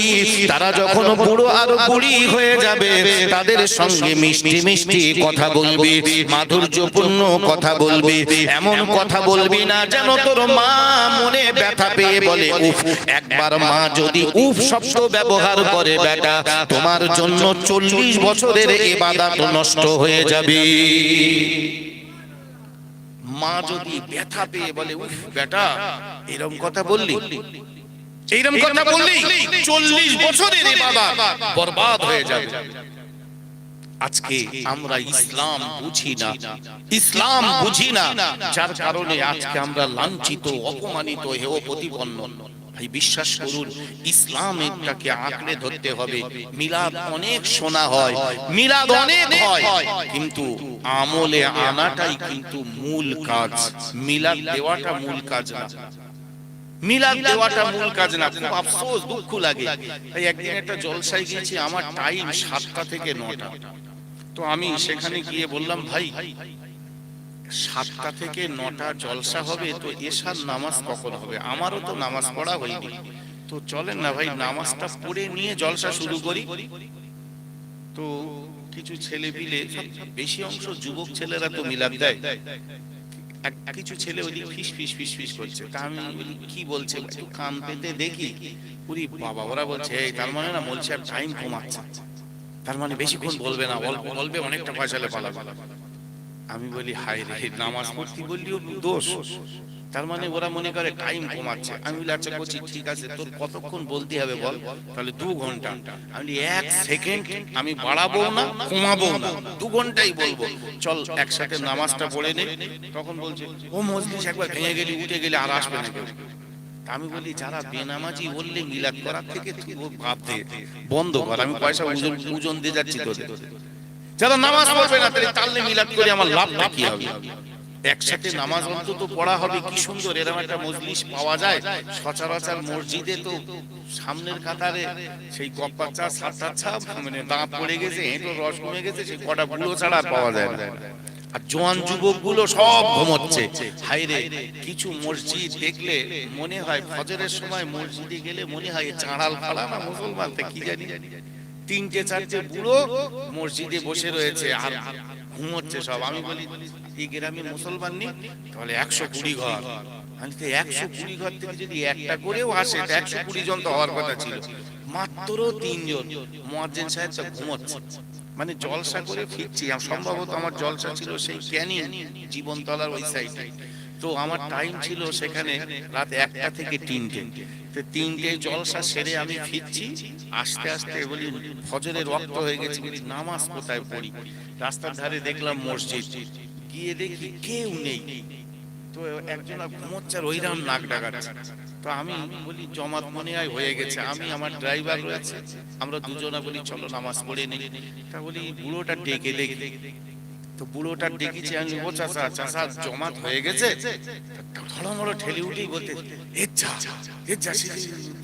নামাজ পড়ায়নি বলি, বলতে তোকে দেবো তোকে দেবো। তা আমি বলি তুমি অজু করবে না, তুমি তো বিধুম ঘুমোচ্ছিলে। তা বলছে কেউ হাসে না, তা কি করবো বলো? আমি আজান দিয়ে 1 লাখ নামাজ পড়ে বাড়ি যাই। তা বলি দেখি 2-1 জন আসে কি, তাই একটু শুয়েছি আর ঘুমিয়ে পড়ি। যা কি আর হবে, না অজুটা করে এসো। অজু করে এসেছে, তাই জমাতে লোক আসে না, তাহলে কেউ হয় না। আমি আর ওই একটা বুড়ো আসে, তা সে কালকে এখানে একটা মিলাদ হয়েছে, তো সে রাত জেগেছে, আজকে আর কেউ আসবে না। আমি যা মিলাদ দিয়ে একটা লাভ হয়েছে, 2-1টা হয়তো সেও হয় না, এই একটা লাভ পাওয়া গেছে মিলাদ। 2টো একটা নামাজি হতো, কালকে মিলাদ হয়েছে বলে সে ঘুমোচ্ছে, আজকে আর আসে। ভাই এই কি নামাজ পড়া লাভ? এই কি মিলাদ দেওয়া লাভ? অবাক। আমি ডেকে বললাম চাচা পয়সা দিতে হবে না, একদিন তোমাদের এই মসজিদে আমি আসবো, একটু মিলাদ করব, পয়সা দিতে হবে না, যদি বলো আমি না হয় মাইক খরচা কিছু দিয়ে যাবো। একটু বলি এখানে কত ঘর বাস করে? তা বলছে 120-25টা মুসলমান ঘর আছে। আমি হিন্দু বা অন্য জাত? তো বলে না না, এখানে হিন্দু হিন্দু নেই। অথচ ফজরের নামাজে মসজিদে লোক নেই, মুয়াজ্জিন একলা বেচারি আযান দিয়ে ঘুমোচ্ছে। ছি ভাই, আল্লাহর গজব আসবে না, করোনা আসবে না, কি হবে? কেন হবে না? আল্লাহ আল্লাহ বলেন ইন আহসানতুম আহসানতুম, তুমি যদি আমার ইহসান করো আমিও তোমার ইহসান করব। তুমি যদি আল্লাহ বলে ডাকো আমিও বান্দা বলে ডাকবো। তুমি আমাকে যেমন করে স্মরণ করবে, ফাজকুরুনি আযকুরকুম, তুমি যেমন করে আমাকে স্মরণ করবে আমিও তোমাকে সেই রকম করে স্মরণ করব। আজকে বড় আফসোস, বড় বেদনা, আমরা আল্লাহ ভোলা হয়ে গেছি। তার কারণ কি জানেন? অনেক ভুল।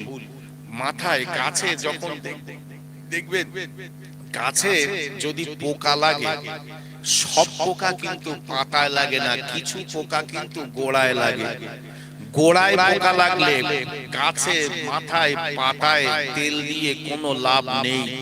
আমাদের সমাজে কোরআন হাদিস না জানার কারণে বিশেষ করে মেয়েদেরকে বেশি তালিম দেওয়া দরকার। মানে মুস্তুরাত তালিমের বিরাট দরকার রয়েছে, বিরাট দরকার মুস্তুরাতে তালিমের। কারণ ভাই মেয়েদের দ্বীনি শিক্ষা না থাকলে বাচ্চা মানুষ হয় কার কাছে? মার কাছে। কিন্তু আমি ধরে না নেই মাওলানা সাহেব, আমি ভাই সেই সন্ধ্যেবেলা বেরিয়ে পড়েছি, এখন আমার ছেলে পিলে, আমার গিন্নি বাড়ি, কেউ তো নেই ও বাড়ি। এখন যদি মনে করে মোল সাহেব বাড়ি নি, মারো সিটি, এখন যায় মোল সাহেব তো বাড়ি, আমি বাড়ি যাওয়ার আগে ঠিক হয়ে যাবে। ভাই কিছু করার আছে আমার? আমি এদিকে লোকের বলতে নামাজ পড়ো, আর আমার বাড়ি যদি গান বাজনা হয় আমি কি করবো? আমি তো নেই বাড়ি। ঠিক তদ্রূপ ভাবে ভাই একটু ভাবুন, আমরা পুরুষ মানুষ কাজের তাগিদে বাইরে যাই। এখন আমাদের ঘরে ছেলে মেয়ে মানুষ হয়, ছেলে পিলে বড় হয়, ভালো তালিম পায় কার কাছে? মার কাছে। আর বাচ্চারা তো মা ভক্ত বেশি হয়। এখন সেই মা যদি সিডি খোর হয়, মা যদি বন্ধনের লোন খোর হয়, মা যদি টিভি খোর হয়, মা যদি জেনাখোর হয়, মা যদি চরিত্রহীনা হয়, তার কোলের বাচ্চা ভালো হবে? ভাই আম গাছে কোনোদিন আপেল হয়েছে? হবে না। জাম গাছে কোনোদিন লেবু হয়েছে? হবে না। সেই জন্য প্রত্যেকটা মায়ের পেটটা হলো বাচ্চা তৈরির ফ্রেম। ভাই ফ্রেম যদি দেখা হয়, প্রোডাকশন দেখা হবেই, কোনো মাপ নেই। সেই জন্য ভালো মা দরকার, ভালো মা দরকার। এই মেয়েদেরকে দ্বীনের তালিম দিতে হবে বেশি বেশি করে। রাসূলুল্লাহ বলেছিলেন একটা ভালো মা যদি হয়, একটা মা যদি ভালো পাওয়া যায়, একটা সমাজ ভালো তৈরি করা যায়। একটা ভালো মার কত দরকার। সরকারে দো আলম রাসূলুল্লাহ হাবিবুল্লাহ বিশ্বনবী আমার বললেন, ও আয়েশা, আয়েশা রে শোনো, আমার খাদিজাকে আল্লাহ পাক আল্লাহ তাআলা এত নিয়ামত কেন দিয়েছে জানো? আমার খাদিজা সাতটা সন্তানের মা, উম্মে কুলসুম, রুকাইয়া, যায়নাব, ফাতেমা, তৈয়ব, তাহির, ইব্রাহিম। আমার খাদিজাকে আল্লাহ পাক আল্লাহ তাআলা এত নিয়ামত দিয়েছে। আমার খাদিজা সাতটা সন্তানের মা, আমার খাদিজার মর্যাদা আল্লাহ এত বাড়িয়ে দিয়েছে। একটা ভালো মা যদি তোমরা দিতে পারো, আমি রাসূলুল্লাহ বলছি একটা সুন্দর সমাজ গঠন হয়ে যাবে। একটা ভালো মা দরকার। ভাই নিশ্চিত ভাটা দেখেছেন তো, ইট ভাটা, কেবিডব্লিউ, বিবিএ, বিবিসি, বিবিডব্লিউ। ভাই কেবিডব্লিউ ভাটায় গিয়ে আপনি যদি বলেন 10,000 টাকা করে 1000 দেবো, একটু বিবিসি ইট দাও দিন, ভালো এক নাম্বার, ভাই দিতে পারবে ও? কারণ ওর ফ্রেম তো সব কেবিডব্লিউ, ও ট্রেডমার্ক কেবিডব্লিউ, লাইসেন্স কেবিডব্লিউ, ফায়ার লাইসেন্স কেবিডব্লিউ, ওর স্মোকিং লাইসেন্স মানে ধোঁয়ার লাইসেন্স ও কেবিডব্লিউ। ও যদি বিবিসি করে মারাত্মক কেস খেয়ে যাবে। 10,000 টাকা 1000 বিক্রি করতে গিয়ে কত লাখ টাকার কেস খাবে তার ঠিক নেই, ও জীবনেও করবে না। কারণ কেবিডব্লিউ ভাটায় গিয়ে বিবিসি পাওয়া যাবে না। আমা ঝামা ফাটা ছটা সব কেবিডব্লিউ। 1 নাম্বার 6 নাম্বার পিকেট, 2 নাম্বার যাই বলেন কেবিডব্লিউ হবে। ঠিক মায়েদের পেটটা হলো বাচ্চা তৈরির কারখানা। মায়ের প্রত্যেকটা মেয়ের পেটের ভিতরে রয়েছে একটা ফানুস, যার নাম বাংলায় বলে জরায়ু, আরবিতে এমন করে বলে রেহেম, বাংলায় বলে জরায়ু বা বাচ্চাদানি। এই বাচ্চাদানি বা রেহেম, এটা যদি কোনো মা খারাপ করে ফেলে, জেনা ব্যভিচার করে হারাম খেয়ে, তাহলে তার বাচ্চা ভালো হতে পারে না। রাসূল পাক সাল্লাল্লাহু আলাইহি ওয়াসাল্লামকে। তাই আমার আল্লাহ পাক আল্লাহ তাআলা কোরআন দিয়ে বলে দিলেন, হে নবী, নবী গো, মায়ের মর্যাদা অনেক বেশি। ওই মা যদি আল্লাহওয়ালা হয়, ওই মা যদি নেককার হয়, তার বাচ্চাও হবে সুন্দর। যেমন আমরা প্রমাণ পাই আবু সালেহ মুসা জঙ্গি রহমাতুল্লাহ আলাইহি, বড় পীর সাহেবের আব্বা জান, তিনি একটা ফল খেয়েছিলেন। ফলটা নদীতে ভেসে আসছিল। ওই ফলটা খাওয়ার পরে আবু সালেহ মুসা জঙ্গি রহমাতুল্লাহ আলাইহি তিনি বড় চিন্তায় পড়ে গেলেন, হায় রে, কার গাছের ফল না জেনে না বলে খেয়ে ফেলেছি। তাই ওই রাস্তা ধরে তিনি এগিয়ে গেলেন, নদীর ধার ধরে ধরে দেখলেন একটা বাগানের আপেল গাছ ঝুঁকে রয়েছে, পাকা পাকা আপেল। ওই বাগানের মালিকের কাছে চলে যায়, গিয়ে তিনি বলেন, আমি মনে হয় আপনার গাছের একটা ফল খেয়ে ফেলেছি। ও বাগানের মালিক, আপনি আমাকে মাফ করে দেন, ক্ষমা করে দেন, আমি মনে হয় আপনার বাগানের ফল খেয়ে ফেলেছি। বাগানের মালিক অবাক হয়ে গেল, হায় রে, কত ছেলে কুড়িয়ে খায়, পেড়ে খায়, ঢিল মেরে খায়, এই ছেলেটা নদীতে ভেসে যাওয়া ফল খেয়ে ক্ষমা চাইতে এসেছে, মানে এ তো কোনো সাধারণ ছেলে হবে না, একটু যাচাই করে দেখা যায়। কত ছেলে পেড়ে খায়, কুড়িয়ে খায়, ঢিল মারে, চুরি করে, আর এই নদীতে ভেসে যাচ্ছিল, আন্দাজ করে এসে আমার কাছে ক্ষমা চাচ্ছে, মানে এ ছেলে তো সাধারণ না, একবার যাচাই করা যাক। তো বাগানের মালিক তখন বলছে, মাথা খারাপ, ক্ষমা হয়? তুমি আমার গাছের ফল খেয়ে আবার ক্ষমা হবে না? বলছে, হুজুর, এইটুকুনি অপরাধ ক্ষমা হবে না? বলছে, না, ক্ষমা করতে পারি, আমার বাগানের চাকরের কাজ করতে হবে। পারবে? বলছে, হ্যাঁ, ক্ষমার জন্য আপনি যা বলবেন আমি তাই করতে রাজি আছি, তবে আমার ক্ষমা করে দেবেন তো? বলে, হ্যাঁ, দেব। কয়েকদিন কয়েক মাস কেটে গেল, বাগানের মালিকের কাজ করে, ক্ষমার জন্য বলতে সাহস হয় না। কয়েকটা মাস অতিক্রম করার পরে বলছে, হুজুর, অনেক দিন তো হয়ে গেল, এবারে আপনি আমাকে মাফ করে দেন, ক্ষমা করে দেন। বাগানের মালিক বলল, আরো কিছুদিন করতে হবে বাবা, এখনো তোমার ক্ষমার সময় আসেনি। উনি আবার কিছুদিন চাকরের কাজ করলেন। এবারে বলছে, হুজুর, ক্ষমা করে দেন। বলছে, বাবা, ক্ষমা করতে পারি, আমার একটা মেয়ে আছে, কানা, খুড়ো, কুজো, লুলো, বোবা, চোখ থাকতে কানা, গাল থাকতে বোবা, হাত থাকতে লুলো, পা থাকতে এমন করে খোঁড়া। এই মেয়েটা যদি তুমি বিয়ে করো, আমি তোমার ওই আপেল খাওয়া অপরাধ আমি ক্ষমা করে দেব। অপরাধটা কি? নদীতে ভেসে যাওয়া একটা ফল খেয়েছিল। জীবনে মানুষ বিয়ে করার পরে একবার সুন্দরী খুঁজতে চায়। আবু সালেহ মুসা জঙ্গি রহমাতুল্লাহ আলাইহি খুব চিন্তা করছেন, সুন্দরী বিবি নিয়ে হয়তো আমি একদিন বাঁচতে পারি, এক সপ্তাহ বাঁচতে পারি, এক বছর বাঁচতে পারি, কিন্তু ক্ষমা আমার দরকার। যা হয় হোক, রাজি হয়ে গেলেন। কানা, খোঁড়া, কুজো, লুলো, বোবা, যা হয় হোক, অন্তত ক্ষমা তো আমার হবে। বলছে, হুজুর, রাজি। বলে, ঠিক আছে বাবা, আমার ওই মেয়েটাকে তুমি বিয়ে করো, কারণ ওই রকম একটা মেয়ে আমি কাকে দেব? কেউ নেবে না, আমি তোমার কাছে দেওয়া ছাড়া উপায় নেই। তুমি একটা অপরাধ করে ফেলেছো, তোমার হাতেই তুলবো, কারণ ওই মেয়েটা আমি অন্য কারো হাতে দিলে সে নেবে না। আবু সালেহ মুসা জঙ্গি রহমাতুল্লাহ আলাইহি তিনি রাজি হয়ে গেলেন। এমন করে বিবাহ হয়ে গেল। বাসর ঘরে গিয়েছেন, বাসর ঘরে যাওয়ার পরে লাফ মেরে ঘর থেকে বেরিয়ে এসেছে। এসে বলছে, ও বাগানের মালিক, আমি একটা বিপদে পড়ে আপনার কাছে ক্ষমা চাইতে আসলাম, আপনি আমাকে আরেকটা বিপদে ঠেলে দিলেন। বলে, কেন? বলে, ঘরের ভিতরে আপনি তো আমাকে পাঠালেন, এটা আমার বাসর ঘর, আনন্দ করতে বাসর ঘরে গেলাম, কিন্তু আমি তো বড় বিপদে পড়ে গেলাম। ওই ঘরের ভিতরে যে মেয়েটা রয়েছে, সে তো কানাও না, খোঁড়াও না, কুজোও না, লুলোও না, বোবাও না, সুন্দরী একটা মেয়ে, ওটা তো আমার স্ত্রী না, ওটা তো আমার স্ত্রী না।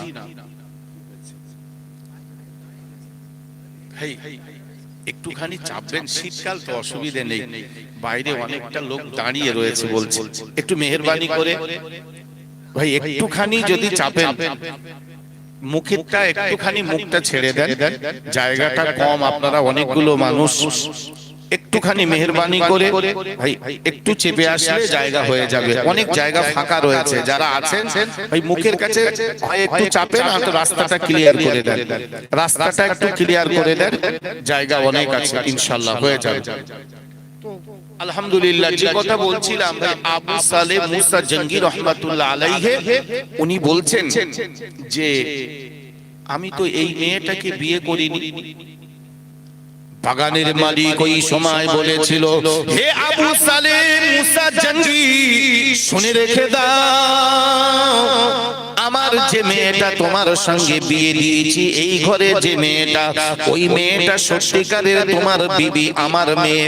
আমি এই জন্য বলেছিলাম কানা খোড়া কুজো লুলো বোবা, আমার মেয়ে ওই চোখ দিয়ে কোনোদিন কোনো পরপুরুষ দেখিনি, তাই বলেছিলাম চোখ থাকতে কানা, ওই মুখ দিয়ে কোনোদিন পরপুরুষের সঙ্গে গল্প গুজব করিনি, তাই বলেছিলাম গাল থাকতে বোবা, ওই হাত দিয়ে কোনোদিন পরপুরুষ ছুঁইনি, তাই বলেছিলাম হাত থাকতে লুলো, পা দিয়ে কোনোদিন কোনো পরপুরুষের কাছে যাইনি, তাই বলেছিলাম পা থাকতে খোঁড়া। ও বাবা আবু সালেহ, এই মেয়েটাই তো তোমার মতো ছেলের বিবি হবার যোগ্য। আমি ভাবছিলাম আমার এত সুন্দর আল্লাহওয়ালা মেয়েটা আমি কার হাতে দেব, তাই তোমার মতো ছেলে পেয়ে আমি মুগ্ধ হয়ে আমি তোমার হাতে তুলে দিলাম। বাবা, যে ছেলেটা একটা নদীতে ভেসে যাওয়া ফল খেয়ে ক্ষমা চায়, এই ছেলেটাই তো আমার মেয়ের স্বামী হওয়ার যোগ্য। সুবহানাল্লাহ, আল্লাহু আকবার। এই ধৈর্য ধরলে কেমন হয়, ধৈর্য ধরলে কেমন হয় একটুখানি লক্ষ্য করে দেখুন। বিয়ে হয়ে গেল আবু সালেহ মুসা জঙ্গি রহমাতুল্লাহ আলাইহির কার সঙ্গে? উম্মুল খায়ের ফাতেমা, বড় পীর সাহেব, যার গর্ভে আসবেন, যার গর্ভে জন্ম নেবেন পীরানে পীর দস্তগীর গৌসে আজম ইমামে সামদানি কুতুবে রব্বানি মাহবুবে সুবহানি ইমামে আব্দুল কাদের জিলানী হুজুর রহমাতুল্লাহ আলাইহি। কত সুন্দর মা দেখুন। আমাদের মায়ের গর্ভে বাচ্চা আসলে মারা কি করে? শাশুড়িরা বলে বৌমা একটু রেস্টে থাকো, একটু বিশ্রামে থাকো। তো বৌমা আর কি দিয়ে বিশ্রাম করবে? সারা দিন টিভি চালাচ্ছে আর বিশ্রাম করবে, খাটের উপরে শুয়ে পড়ে সারা দিন টিভি চালাচ্ছে। মানে কি বলবো, শেয়ার। আমি তখন খুব ছোট, তখন এরকম টিভি ছিল না। আমাদের কদমগাছি ক্লাবে একটা টিভি ছিল, মিলন সংঘ ক্লাব। তো টিভি কালে বলে ওসব বুঝিনি তখন। এখনকার ছেলেপিলে নড়তে পারে না, সে মালও সে ফটাস ফটাস করে টিভি চ্যানেল বানাচ্ছে। আল্লাহু আকবার। ভাই আমি তখন ছোট, তো টিভি ওসব বুঝিনি। টিভি মানে কি কি বুঝিনি। তো আমাদের কদমগাছি মিলন সংঘ ক্লাবে টিভি ছিল। তো সেই বছরে ইন্দিরা গান্ধী মরে যায়। তো আমার এক বাবু আমারে বলছে, কোচি ইন্দিরা গান্ধীর পোড়ানি দেখবি, চল কদমগাছি চল, ইন্দিরা গান্ধীর পোড়ানি দেখবি চল। তা আমি বলি সে তো দিল্লিতে, এখানে কি করতে দেখবো, চল না কদমগাছি দেখাচ্ছে চল। মানে আশপাশে কোথাও আর টিভি নেই, ওই একটাই টিভি ছিল ওই আমাদের কদমগাছি ক্লাব। তো আমি গিয়েছি, স্কুলের মাঠে একটা ত্রিপল টাঙিয়ে বার করে দিয়েছে, লোক তো লোক, আর ওই বড় এরকম বড়, ওর মধ্যে ওই সব আগুন ধরাচ্ছে, কাঠ সাজাচ্ছে। তা আমি বলি, আমি আমার বাবুরি বলছি, আরে বাবু আগুন ধরে যাবে না ওই বাক্স? বস, বুঝিসনি নাকি? তার মানে আমি তখন ছোট, মানে বেশ বড়, তাও বুঝিনি টিভি, আমি আগুন ধরে যাচ্ছে বাক্স। তা বাবা বলছে আগুন ধরবে না, ভালো করে দেখ, ইন্দিরা গান্ধী পোড়াচ্ছে দেখ। তা আমি পোড়ানি দেখছি। আল্লাহু আকবার। তখন আমরা ছোটবেলায় ওইরকম বুঝেছি টিভি, আর এখন সে টিভির কথা গেছে। ভাই এমন কিছু নেই, আসলে এটা শয়তান তো খুব সুন্দর। প্রথমে এই মোবাইল উঠলো ফোন করার জন্য। বিদেশে ছেলে মেয়ে থাকে, লেখাপড়া শিখতে যায়, তাদের সাথে যোগাযোগ করতে হবে, তাই এটা ফোন হলে আগে চিঠি দিত, দিল্লি থাকে পড়াশোনা করে, চিঠি দিয়েছে, আব্বা আমি খুব ভালো আছি, আব্বা তোমরাও আশা করি ভালো আছো, আমি পড়াশোনা করছি, রেজাল্ট খুব ভালো হয়েছে। চিঠি যখন পৌঁছে তখন বাপ মরে ভূত হয়ে গেছে। মানে চিঠি আসতে তো 20-25 দিন সময় লাগবে। তো এদিকে সে চিঠি আসার আগে সে শিখি হয়ে গেছে, 20-25 দিন মানে অনেক ব্যাপার। তারপরে মোবাইল উঠলো। মোবাইল মানে কি, যখন তখন কথা বলা হয়, একদম সঙ্গে সঙ্গে ক্রিং ক্রিং, হ্যালো হ্যালো মানে কথা। তারপরে উঠলো কি, মোবাইলে এবারে ভিডিওর অপশন উঠলো, অ্যান্ড্রয়েড সেট উঠলো, অনেক দাম, নোকিয়া সেট 12-14 হাজার টাকা দাম। তো তখন কিছু বড় লোক, ধনী লোকের হাতে ছিল, গরিব মানুষগুলো খুব চিন্তায় পড়ে গেল, আমাদের হবে না, বড় লোকরা শুধু দেখতে।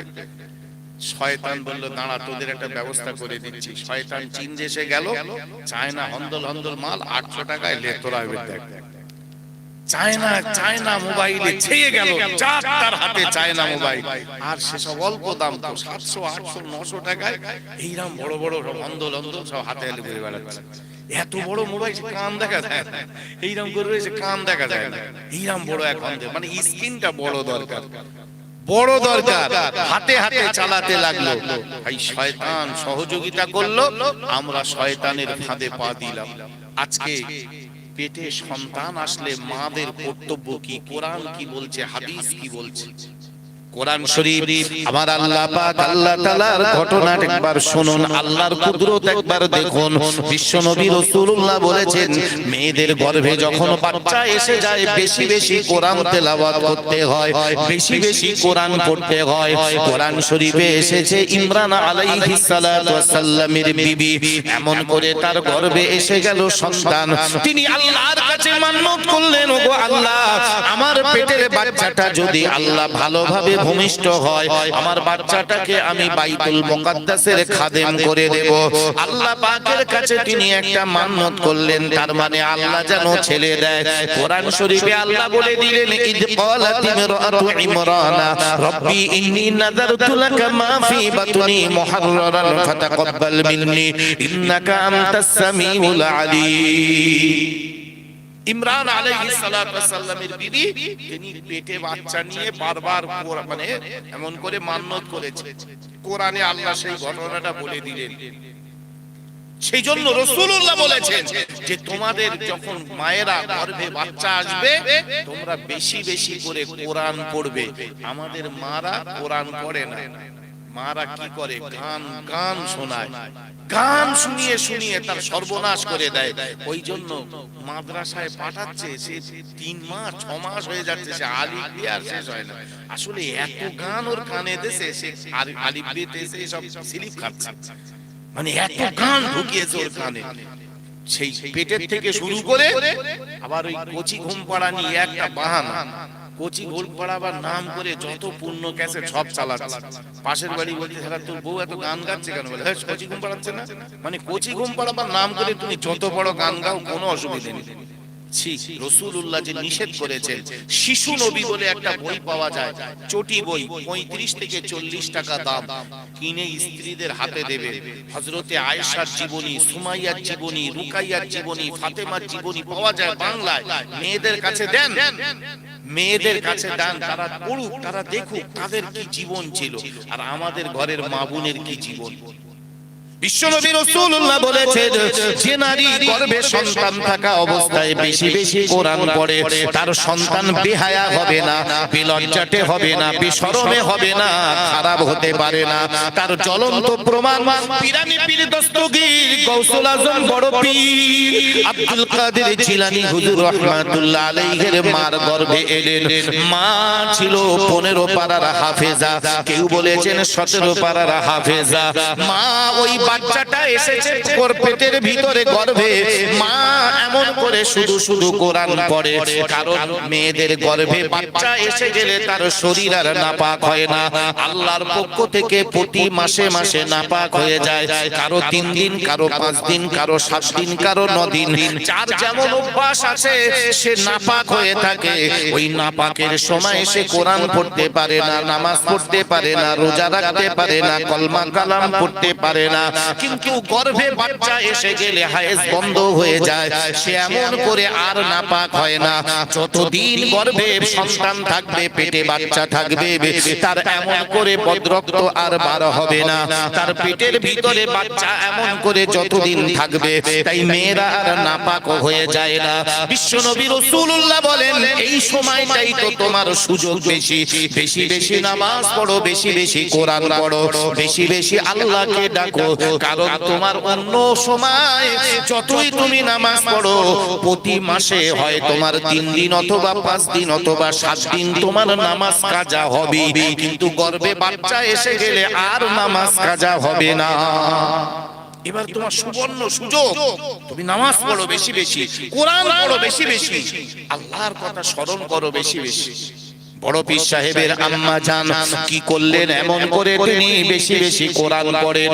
আলিফ লাম মিম যালিকাল কিতাবু লা রাইবা ফীহি থেকে শুরু করে তিনি পরপর কোরআন পড়েন।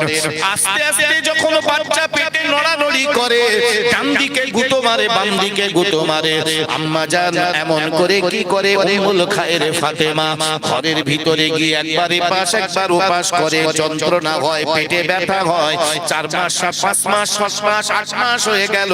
বড় পীর সাহেবের আম্মা জান যখন কষ্ট হয়, তখন বেশি বেশি কোরআন পড়ে।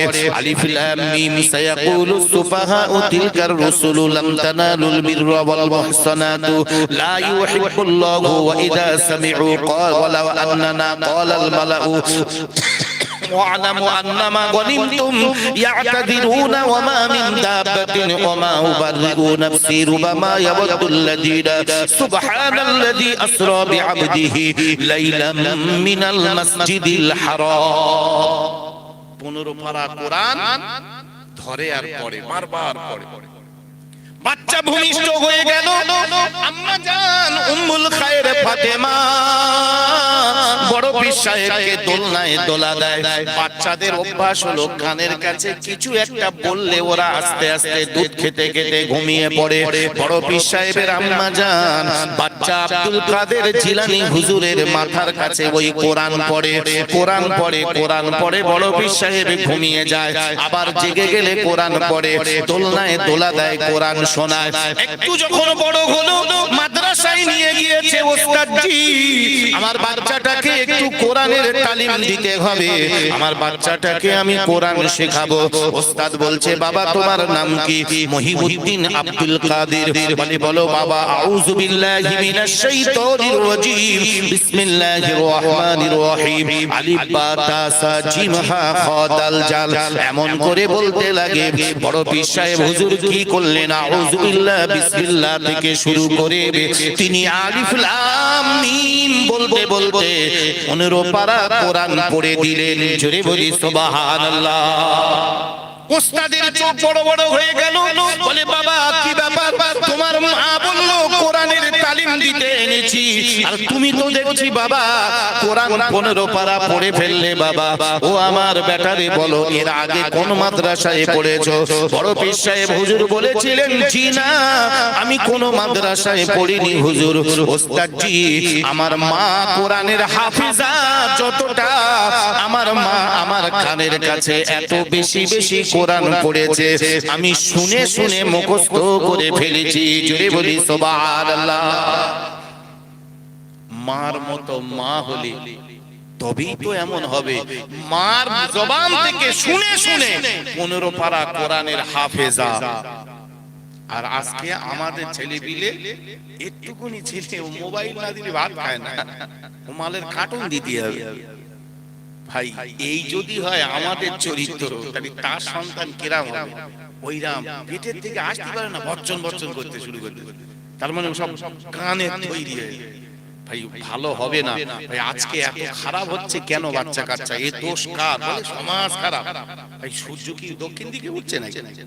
যেখান থেকে উঠতো সেখানে যেরাম চাঁদ, যেরাম সূর্য, যেরাম আলো, যেরকম বাতাস, যেরাম পৃথিবী সব ঠিক রয়েছে, আমরা খারাপ হয়ে গিয়েছি, তালে তাল মিলিয়েছি। সেই জন্য ভালো মা দরকার। আজকে মেয়েদের দৃশ্যগুলো দেখলে খুব কষ্ট হয়। ভালো মা হতে হবে। আমার অনেকগুলো মা বসে রয়েছে। মাগো মায়েদের বলবো, অনেক দাম আপনাদের। মার অনেক মর্যাদা।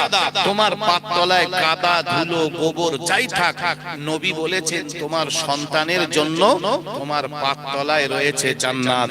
আল জান্নাতু তাহতা আকদামি উম্মাহাত, প্রত্যেকটা মার পাততলায় রয়েছে তার সন্তানের জন্য জান্নাত। তবে মার মতো মা হতে হবে, মার মতো মা হতে হবে। মা জেনাখোর যেন না হয়। ভাই আগে জেনা করতো যুবতী মেয়েরা, এখন অধিকাংশ বিবাহিত মেয়েদের পরকীয়া দেখলে শুনলে, ভাই আমরা মৌলভী সাহেব তো আমাদের কাছে হুজুর একটু তাবিজ করে দেন, কিসের, তাহলে সে গন্ডগোল হয়ে গেছে। ভাই সেসব আর মাইকে বলা যাবে না। লজ্জা করা উচিত, লজ্জা করা উচিত। মাগো আল্লাহকে ভয় করো, আল্লাহর ভয় আনো। মনে রেখে দাও একটা ভালো মা দরকার। বর্ষাকাল এইরাম বেশ এক বেগত বেগত কই মাছ এনেছে ছেলে, এনে বলছে ও মা কি সুন্দর কই মাছ। মা পেঁয়াজ দিয়ে ঝোল করে একটা চপ চপ করে খাচ্ছে। ও মা তুমি কেন জানতে চাইলে না? বুঝি তোর বাপের খালনি বিলনি পুকুরনি নদীনি, তোর বাপের জল করনি, তুই এ মাছ পেলি কোথায়? কার পুকুর থেকে কোথা থেকে ধরেছিস বল? আমি রাখবো না, তোর আব্বা মেরে ফেলে দেবে। পরের জিনিস হাঁড়িতে তুলতে দেবে না, যা যেখানকার জিনিস সেখানে ফেলে দিয়া, তবে তো ছেলে সৎ হবে। আমের সময় ওনার নাকি আচার না খেলি ওনার কলজে ঠান্ডা হয় না। যত আম এনেছে সব উনি কুলোই করে আচার করে বসে রয়েছে। কার গাছের আম তুমি জিজ্ঞাসা করলে না কেন? তোমার তো বাগান নেই, তোমার ছেলে কার গাছের আম এনেছে তুমি আচার করে খাচ্ছ? তুমি মা, তুমি তো বলবে কচি না তোর আব্বার যা আছে তাই খা। তোর আব্বা গরিব মানুষ, যেরকম জোটে তাই খাওয়ার বাপ। খবরদার পরের জিনিস হাত দিও না, ওদিকে চেও না। পর পর আমাদের যা আছে তাই খাও বাপ, ওগুলো বলো না। তা না করে তুমি পরের মাছ হাঁড়িতে তুললে, পরের আম আচার করে খাচ্ছ। তোমার ছেলে যখন বড় হয়ে চোর হবে, লোকে এসে বলবে এই তোর ছেলে না চুরি করে। কি জান কি ও হয়েছে, কি জান কি এমনি হয়েছে, তোমার মতো মাছ জ্বালায় হয়েছে। তুমি মাকে ভালো তালিম দিতে পারোনি। বিশ্বনবী রাসূলুল্লাহ তাই বলেছেন, মুরু আওলাদুকুম বিসসালাতি ওয়া হুম ৭০ সিনিন। খবরদার তোমাদের বাচ্চার যখন ৭ বছর বয়স হয়ে যাবে, তাদেরকে নামাজের তালিম দাও। ওয়া হুম ৭০ সিনিন, যখন সে ৭ বছরের বয়স হয়ে যায়, যদি সে তখনও নামাজ না পড়ে ১০ বছর হয়ে যায়, ওয়া হুম ইয়াজরিবুকা, তাহলে তাকে একটুখানি পেটাই করো। বিশ্বাস করুন, ভালো মা দেখুন, একজন মা তার বাচ্চাকে নামাজ শেখাচ্ছে, আল্লাহর কত বড় দয়া দেখুন। মা দুটো পাটি ফেলে আর বাচ্চাকে ডেকে ডেকে বলে আমার বাবা এসো নামাজ পড়ি, একসাথে নামাজ পড়ি। বাচ্চা বলে এখন খেলাবো, নামাজ পড়বো না, ভালো লাগে না। মা বলে কচি নামাজ পড়লে আল্লাহ খাবার দেবে, তাড়াতাড়ি নামাজ পড়ে নাও। মা পাটির তলায় একটা করে মিষ্টি রেখে দেয়, কোনোদিন লজেন্স, কোনোদিন ক্যাডবেরি, কোনোদিন অন্য কোনো খাবার রেখে দেয়। নামাজ পড়া যেই হয়ে যায়, মোনাজাত শেষ করে মা বলে কচি পাটি তোলো, দেখবে খাবার রয়েছে, আল্লাহ খাওয়ায়। নামাজ পড়লে বাচ্চা মোনাজাত করে পাটি উঁচু করে লজেন্স নিয়ে দৌড়ায়, মিষ্টি নিয়ে দৌড়ায়, ক্যাডবেরি নিয়ে দৌড়ায়। এরপরে যেই বলে মা কচি চলো নামাজ পড়ি, কচি আর দেরি করে না, জানে নামাজ পড়লি ক্যাডবেরি পাওয়া যাবে, নামাজ পড়লি লজেন্স। মা দিয়ে রাখে। বেশ কিছুদিন হয়ে গেল, বাচ্চার এবারে ওই মিষ্টি খাওয়ার নেশায় ও আর দেরি করে না। একদিন মাগরিবের সময় মার আসতে দেরি হয়ে গিয়েছে, একটু দেরি হয়েছে। বাচ্চা এবারে দুটো পাটি ফেলে রেখে বলছে ও মা তাড়াতাড়ি এসো, নামাজ পড়বে, কারণ ও তো লজেন্স খাবে, ওর নেশা। মার মনটা আনন্দে ভরে গেল, হায় রে এতদিন আমি আমার ছেলেকে ডাকতাম নামাজের জন্য, এখন আমার ছেলে নামাজি হয়ে গেছে, আমাকে ডাকছে। মা আনন্দ করতে করতে পাটিতে দাঁড়ালো, নামাজ শুরু করেছে। মার মনে নেই পাটির নিচে লজেন্স দেওয়ার কথা, খাবার দেওয়ার কথা। মা এবারে নামাজ পড়ে সালাম ফিরিয়ে ভাবছে তাই তো কি হবে, মোনাজাত করলেই তো আমার ছেলে খাবার চাবে, কোথায় দেব? আল্লাহ তো দেয় না, আমি তো তো দিয়ে ওকে ভোলাবার জন্য এই কাজ করি। আল্লাহর কাছে দুটো হাত তুলে মা মোনাজাত করে আর বলে, আল্লাহ তুমি আমার বাচ্চার মনটা একটু ঘুরিয়ে দাও, ও যেন আজকে তাড়াতাড়ি পালায়, খাবার না চায়, মিষ্টি না চায়। এদিকে আমার আল্লাহ বলে, জিবরাইল, ও জিবরাইল, আমার বান্দি মা তার বাচ্চাকে নামাজ শেখাচ্ছে এমন করে আমি আল্লাহ আমার দরবার খুশি হয়ে গিয়েছে। ও জিবরাইল, যাও যাও, জান্নাত থেকে একটা খোরমা খেজুর নাও, মিঠাই নাও, ওই পাটির তলায় দিয়ে এসো। এমন করে মা ভুলে গেলেও আমি আল্লাহ তো ভুলে যাইনি। আল্লাহ পাক জান্নাতি মেওয়া দিয়ে দিলেন। মা এদিকে খুব চিন্তা করছে কি হবে।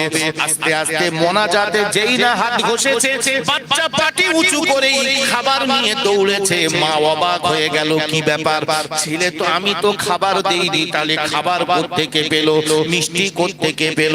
ছেলে একটুখানি কি ঘুরে এসে বলছে, ও মা গালটা হা করো, ও মা গালটা হা করো। বলে কেন? বলে করো না। ছেলে জোর করে, মা বলে কেন, কি হয়েছে? বলে করো না, হা করো। মা হা করেছে। মার গালে একটা মিষ্টির টুকরা দিয়ে বলে, মা প্রতিদিন যে আল্লাহ মিষ্টি দেয়, আজকে মনে হয় অন্য আল্লাহ মিষ্টি দিয়েছে। মা এই দেখো, এরকম মিষ্টি আমি কোনোদিন খাই না। জোরে বলি সুবহানাল্লাহ। মা আকাশের দিকে তাকায় আর বলে, আল্লাহ, আল্লাহ তুমি আমার বাচ্চার কি মিষ্টি খাওয়ালে? আল্লাহর পক্ষ থেকে গাইবি আওয়াজ আসে, ওরে বান্দি রে, তুই তোর ছেলের এমন করে নামাজ শেখালি, আমি আল্লাহ আমার আরশ খুশি হয়ে গিয়েছে।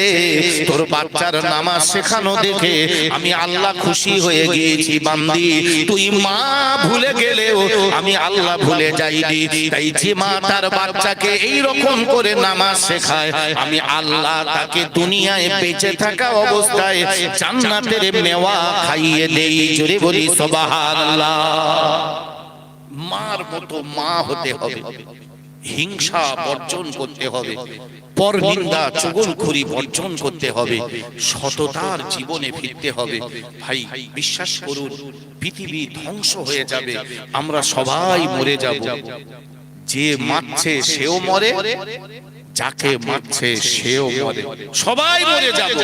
তবে কেন বাপ এই দুনিয়ায় কিছুক্ষণের জন্য বেঁচে থাকতে এসে এমনটা আমরা করব না? ভাই আসুন না আমরা আল্লাহকে স্মরণ করি, আল্লাহর হুকুম মোতাবেক চলি, আল্লাহ আল্লাহ রসুলের নির্দেশ অনুযায়ী চলি। কি সুন্দর মসজিদ! আমি অনেকদিন আগে এসেছিলাম, অনেকদিন 2-3 বছর হয়ে গেছে সম্ভবত। ওই মসজিদের ভিতরে বসে অল্প সময়, সন্ধ্যার পরে অল্প সময় আমি ওয়াজ করেছিলাম। তারপরে অনেক দিন পর আবার এই গ্রামে আল্লাহ আনিয়েছেন। আজকেও খুব ভালো লাগছে, খুব সুন্দর একটা মাজমা মাহফিল আল্লাহ কায়েম করিয়ে নিয়েছেন। খুব ভালো লাগছে, আপনারা কাঁধে কাঁধ দিয়ে বসেছেন। আমি আপনাদের জ্ঞান দিতে আসিনি যে আপনারা মূর্খ, আমি জ্ঞান দিতে এসেছি। নাউজুবিল্লাহ, আল্লাহ হেফাজত করুক আমার। আমি এরকম ধৃষ্টতা দেখাতে চাই না, জাস্ট আমি আপনাদের স্মরণ করিয়ে দিচ্ছি। আসুন না ভাই আল্লাহর পথে ফিরে আসি, হকের উপরে চলে আসি। এই মাজমা, এই মাহফিল থেকে এই যে কথাগুলো বললাম, একটুখানি মনে রাখার চেষ্টা করুন, আমল করার চেষ্টা করুন। আমার মাদেরকে বলবো, মাগো নামাজ পড়ুন, কোলের বাচ্চাদেরকে দ্বীনের তালিম দেন, তাদের বেশি বেশি নবীদের কাহিনী শোনান, গান বাজনা বন্ধ করুন, টিভি ভিডিও বাইস্কোপ বন্ধ করুন। ঘরের ভিতরে যত নোংরামি হবে আল্লাহর গজব তত বেশি হবে, তার থেকে রেহাই পাওয়া যাবে না। সেই জন্য বলবো আমার ভাইজান, জলসায় সবাই যা বসে রয়েছেন সবাই আলেম না, হাফেজ না, সবাই হাফেজ আলেম না, কিন্তু আপনারা যে এত টাকা খরচ করে এই সুন্দর একটা মাজমা মাহফিল কায়েম করেছেন, এর থেকে যা কিছু শোনা হয়েছে যদি আমল করা যায় ভাই অনেক লাভ। সাথে সাথে আমাদের পূর্বপুরুষ, কারো বাপ, কারো মা, কারো ভাই, কারো বোন যারা পৃথিবী ছেড়ে বিদায় নিয়ে চলে গিয়েছে, ভাই তাদের জন্য দোয়ায়ে মাগফিরাত হবে। তাই বলবো ভাই আগামী বছর এই জলসা, এই মাজমা হবে তো নাকি? ইনশাআল্লাহ ভাই তা যদি হয়, ভাই জলসা দিলে অনেকেই বলে জলসা দিয়ে কি লাভ? আমি বলবো আসলে ও কপাল ফাটা, ও বোঝে না, বোঝে না, আসলে ওদের এসব তো ভালো লাগে না, তারাই এই কথাগুলো বলে জলসা দেখতেই লাভ। ভাই জলসা দিয়ে বিশ্বাস করুন, কসম বলছি, আমি অন্তত ওয়াজ করি, আমার নিয়ত ভাই আল্লাহ ভালো জানে, এই টাকা রোজগার করার নিয়তে আমি মিলাদ করিনি, এরকম নিয়ত আমার নেই। আমি আজকে দীর্ঘ প্রায় 24 বছরের বেশি হয়ে গেছে হাড়োয়া ফেরিঘাট জামে মসজিদে আমি জুমার নামাজ পড়াই। 24 এবছরের এই রমজানে চলে গেছে 24 বছর, মানে আমার বয়সের অনেক অর্ধেক সময় চলে গিয়েছে আমার হাড়োয়া ফেরিঘাটের উপরে। বিশ্বাস করুন, আল্লাহ অনেক পয়সা দিয়েছে, আওকাত দিয়েছে, কসম আমি পয়সার নিয়েতে মিলাদ করতে আসিনি। আমি শুধু মানুষ, অনেক মানুষ বলে হুজুর আপনার কত ভিজিট, কত দিতে হবে। আমি বলি ভাই তুমি একবার আমার বাড়িতে আসবে, আল্লাহ আমার যা পয়সা দিয়েছে অনেক অনেক পয়সা দিয়েছে, আল্লাহ শুকরিয়া করে আদায় করে বলি, তবে আমার তুমি যদি একটু বেশি করে পয়সা দাও আমার একটা লাভ আছে, সেই লাভটা হলো আমার একটা মাদ্রাসা আছে, অনেক এতিম বাচ্চা রয়েছে, তিনটে একই মায়ের তিনটে অন্ধ ছেলে, একই মায়ের তিনটে অন্ধ ছেলে, ভাই আমি তাদের আমার মুখ থেকে শুনে শুনে তারা হাফেজ, আমার জবান থেকে শুনে শুনে তারা হাফেজ, হাফেজে কোরআন। ভাই খুব কষ্ট হয়, খুব কচি কচি বাচ্চা ছেলে তো ভাই, কেউ হয়তো মাসে 200 টাকা দেয়, 200 টাকায় বর্তমান বাজারে মাস্টারের মাইনে দেবো কি, আর ওরে খাওয়াবো কি, ওরে কি খাওয়াবো। তো আল্লাহ শুকরিয়া, ভাই আমার এই জলসার ওসিলা করে আল্লাহ চালিয়ে দেয়, মাসে কম বেশি 1,30,40,000 টাকা প্রতি মাসে খরচ। বিশ্বাস করুন আমি ছেলেদের দিয়ে পাড়ায় পাড়ায় অটো করে কালেকশন করাইনি, আমার মাদ্রাসার ছেলেরা, মিশনের ছেলেরা সব খাটে শোয়, আমার মনের শখ ছিল বলি আল্লাহ ওরা মিশনে অনেক টাকা খরচ করে বলে ওদের ছেলে পিলে খাটে শোবে, আর আমাদের এই মাদ্রাসার ছেলেগুলো মেজে শোবে। আমি প্রত্যেকটা ছেলের আলাদা আলাদা গদি লাগানো খাট করে দিয়েছি, সব গদি লাগানো খাট, একটা একটা ছেলে একটা একটা খাটে শোবে, আর তোরা পড়, তোরা শুধু পড়। আমি মেহনত করে চেষ্টা করি ওদের পিছনে যতটা পারি। ভাই আমার এই জলসার টাকা যদি আমার না হয় আমার প্রয়োজন হয় না। আল্লাহ শুকরিয়া, আমার আব্বা আমাদের জন্য যা করে গেছে আল্লাহ শুকরিয়া আমার চলে যায়। আমি আমার ছেলে মেয়ে আমার স্ত্রীকে নিয়ে 5 বার হজ করিয়েছি। আমার একটুখানি 16 বছর 16.5 বছর বয়স আমার মেয়ের, আমি 3 বার হজ করিয়েছি।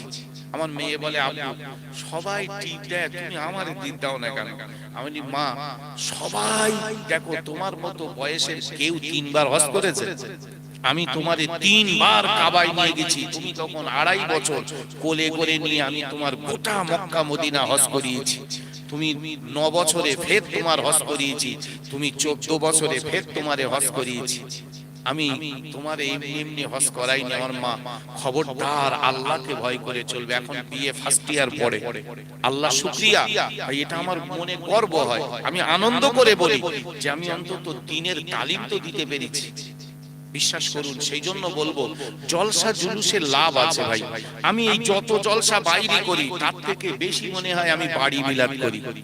আমার ভাই ভাবি, আমার ভাইপো, আমার ভাগনা ভাগ্নি, ওদের নিয়ে প্রায় বাড়ি একটা হঠাৎ করে একটু বিরিয়ানি হবে, বিরিয়ানি হবে। কেন কেন? আমার বড় ভাই বলে মোল সাহেবের চিন্তা আলাদা, এই মনে হয় কোনো ব্যাপার আছে, তার মানে কি জানে মিলাদ করবে। শুধু বিরিয়ানি তো আমি দেবো না, সন্ধ্যের পর থেকে মোটামুটি মিলাদ হবে, বেশ খানিকটা তালি। আমি ছোট ভাই, আমার ভাইরা সব বড় বড়, তাদের তো আর হট করে ভাই নামাজ পড়িসনি কেন বলা যায় না, সেই সম্মান রেখে তো বলতে হবে। তো এইভাবে চেষ্টা তো করি, বাকি আল্লাহর মর্জি। সেই জন্য বলবো ভাই তালিমের খুব দরকার।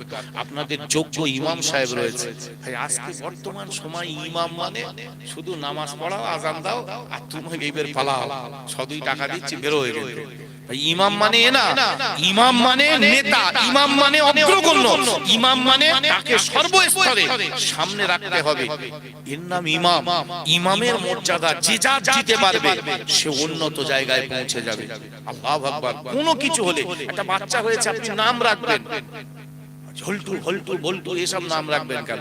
ইমাম সাহেব, আমার একটা ছেলে হয়েছে, একটু নাম বলে দেন না। ইমাম সাহেব মানে ভাই সব জানতা তা না, তার আবার জানা না থাকলে তার ওস্তাদ আছে, জেনে এনে বলে দেবে। নাম ভালো রাখতে হবে বাচ্চাদের। কার কাছে যাবে? ইমাম সাহেবের বাড়ি একটা ভালো কিছু হবে, ইমাম সাহেব জিজ্ঞেস করুন, ইমাম সাহেব এরকম একটা নিয়ত করছি, কি করা যায়? ইমামকে মর্যাদা দেবেন। এতে কি হবে? সমাজ উন্নত হবে, সমাজ ভালো হবে। আর ইমাম কে অগ্রগণ্য হিসাবে রাখতে পারলে আপনাদের কল্যাণ। সেই জন্য বলবো তালিম দরকার, মিলাদের দরকার আছে। বছরে একবার তো আমরা আসবো মিলাদ করতে, কিন্তু 365 দিন যাকে পাবেন তার সঙ্গে সম্পর্কটা আরো ভালো করতে হবে। আমরা বছরে একবার এই বছরে মিলাদ হয়েছে, আবার সামনে বছরে মিলাদ হবে। এই বছরে আমি এসেছি, সামনে বছরে আমি নাও আসতে পারি। হয়তো ছেলেরা মনে করবে আর একটা ভালো হুজুর আনতে হবে। যেমন এখানে এসে দেখলাম খোকা বলছে, শুধু খোকা মানে যেভাবেই হোক খোকা জোগাড় কর।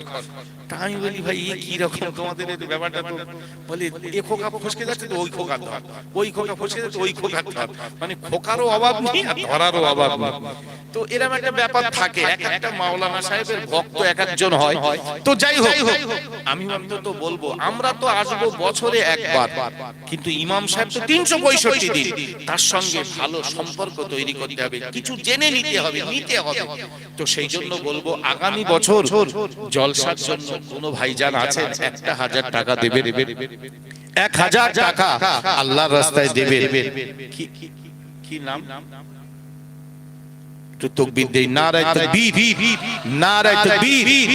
জনাব খলিল মোল্লা সাহেব 1000 টাকা।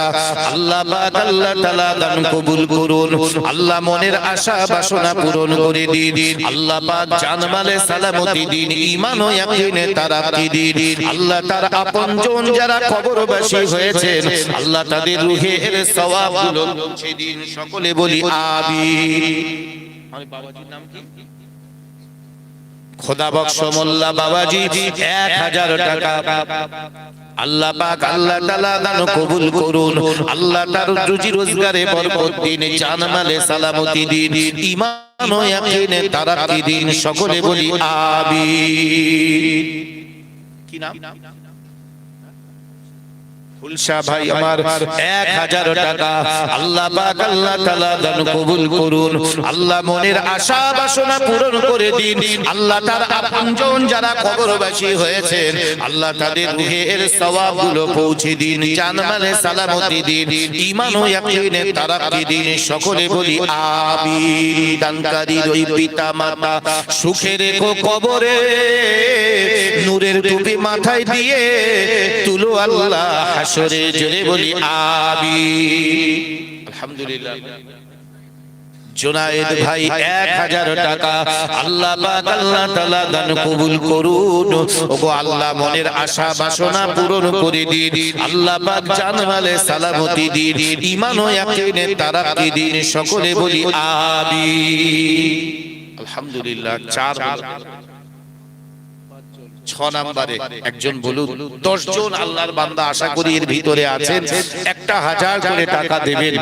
5 নম্বরে একজন বলুন আমার ভাইজান, 6 নম্বরে একজন বলুন যে আমি 1000 টাকা দেব। হারান মোল্লা ভাই আমার 1000 টাকা। আল্লাহ পাক আল্লাহ তাআলা দান কবুল করুন। ওগো আল্লাহ পাক আল্লাহ তাআলা রুজি রোজগারে বরকত দিন, বেশি বেশি দিনের মেহনত করার মতো তৌফিক দিন। আল্লাহ পাক তার ইহকালে শান্তি, পরকালে নাজাতের ওসিলা করে দিন। সকলে বলি আমিন। 7 নম্বরে একজন বলুন আল্লাহর বান্দা আমার মা বোনেরা রয়েছেন অনেক, আমার কমিটির ভাইদেরকে বলছি আমার মাদের কাছে একটু যান ভাই, মাদের কাছে একটুখানি যান, গিয়ে একটুখানি মেয়েদের কাছ থেকে নামগুলো আনুন। অনেক মা বোন রয়েছেন এই সোনারহুলো গ্রামে, অনেক মা রয়েছেন যাদের আল্লাহ দেওয়ার মতো শক্তি দিয়েছে, একটুখানি আল্লাহর রাস্তায় দেবেন।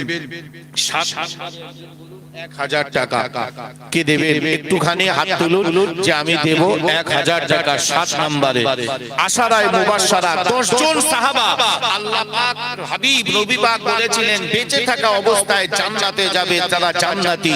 সেই 10 সংখ্যা আমি একটুখানি দেখব, ইনশাআল্লাহ এখান থেকে হয়ে যাবে।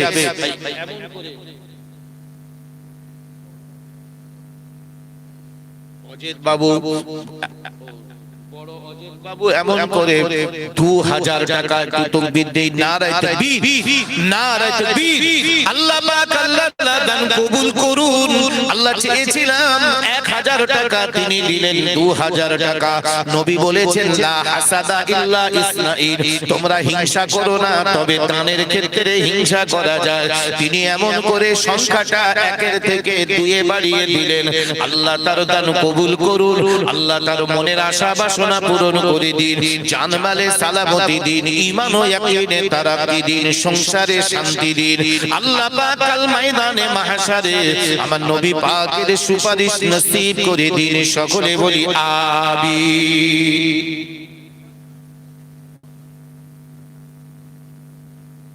আলহামদুলিল্লাহ।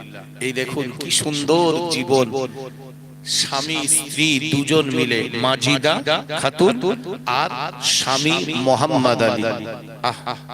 খুব সুন্দর স্বামী স্ত্রী। তুমি দেবে আর আমি হেরে যাব? বিশ্বনবী রাসূলুল্লাহ বলেছিলেন আয়েশা আমি আর তুমি 50-50। মাজিদা বিবি আর মোহাম্মদ আলী দুজন স্বামী স্ত্রী 500 করে 1000 টাকা। আল্লাহ পাক আল্লাহ তাআলা দান কবুল করুন। আল্লাহ তাদের দুজনের ভালোবাসা কিয়ামত পর্যন্ত জারি রেখে দিন। আল্লাহ পাক আল্লাহ তাআলা তাদের সংসারে শান্তি দিন। কাল ময়দানে মাহশারে জান্নাতের ভিতরে স্বামী স্ত্রীর এক সঙ্গে করে দিয়ে আল্লাহ জান্নাতুল ফিরদাউস নসিব করে দিবেন। সকলে বলি আমিন। গিয়াসউদ্দিন ভাই আমার, গিয়াসউদ্দিন ভাই আমার 2000 টাকা। আল্লাহ পাক আল্লাহ তাআলা দান কবুল করুন। ওগো আল্লাহ পাক মনের আশা বাসনা পূরণ করে দিন, হায়াতে কিসমতে বরকত দিন। আল্লাহ পাক আপনার বান্দা গিয়াসউদ্দিন ভাই আমার 2000 টাকা আল্লাহ দান কবুল করুন। আল্লাহ তার আপনজন যারা কবরবাসী হয়েছেন আল্লাহ তাদের রূহের সওয়াবগুলো পৌঁছে দিন, জানমালে সালামতি দিন, ঈমান ও ইয়াকিনে তারাক্কি দিন। সকলে বলি আমিন। 10 নাম্বার, একদম 10 নাম্বার। একজন আল্লাহর বান্দা বলুন 10 নম্বরে 1000 টাকা দেবে, আল্লাহ খুশি হবে। নারায়ে তাকবীর, নারায়ে তাকবীর। গোলাম মোল্লা ভাই আমার 1000 টাকা আল্লাহ পাক আল্লাহ তাআলা দান কবুল করুন। ওগো আল্লাহ মনের আশা বাসনা পূরণ করে দিন। আল্লাহ জানমালে সালামতি দিন, ঈমান ও ইয়াকিনে তারাক্কি দিন। আল্লাহ পাক আল্লাহ তাআলা সংসারে শান্তি দান করুন। সকলে বলি আমিন। আলহামদুলিল্লাহ। ভাই 500 করে 10 একটুখানি আল্লাহর রাস্তায় আল্লাহ খুশি হবে, এই জন্য আপনি দেবেন। ভাই একটুখানি বলুন, দেখতে দেখতে অনেক গুণ হয়ে গেছে। 12টা 20, আল্লাহ শুকরিয়া। 12:30টা আমার শেষ করার কথা, তো সেখানে 12টা 20 হয়ে গেছে। আল্লাহ শুকরিয়া।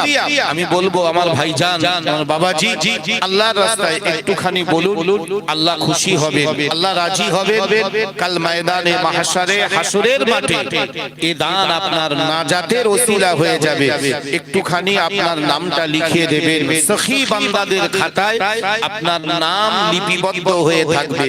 সখী বান্দাদের খাতায় আপনার নামটা তুলে রাখবেন।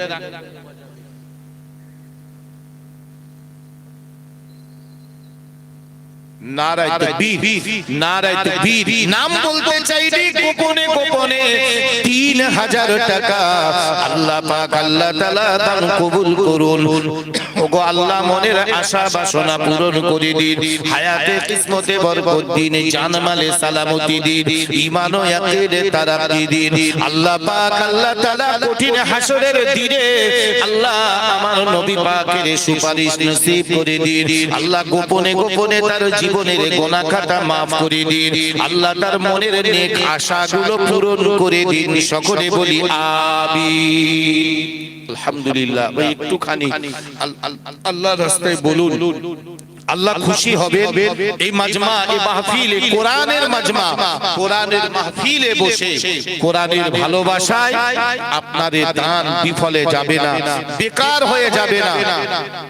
মাথার ঘাম পায়ে ফেলা এই অর্থ আপনার বিফলে যাবে না। একটুখানি আল্লাহর রাস্তায় বলুন। অনেক জওয়ান যুবক ভাই আছেন, অনেক বাবাজি আছেন যাদের দেওয়ার মতো আল্লাহ শক্তি দিয়েছেন, কৃপণতা না করে আপনি একটু বলবেন যে আমি আল্লাহর রাস্তায় দেব। আল্লাহ খুশি হবে, আল্লাহ রাজি হবে। কঠিন ময়দানে মাহশারে, হাসরের মাঠে এই দান আপনার নাজাতের ওসিলা হয়ে যাবে, নাজাতের বাহানা হয়ে যাবে। যেদিন কেউ কারো হবে না, সেই দিন এই দান আপনার নাজাতের একটা বাহানা হয়ে যাবে।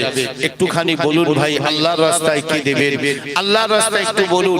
1000 যদি না হয় 500 বলুন, আল্লাহ খুশি হবে। 500 টাকা করে বলুন যে আমি 500 টাকা দেব।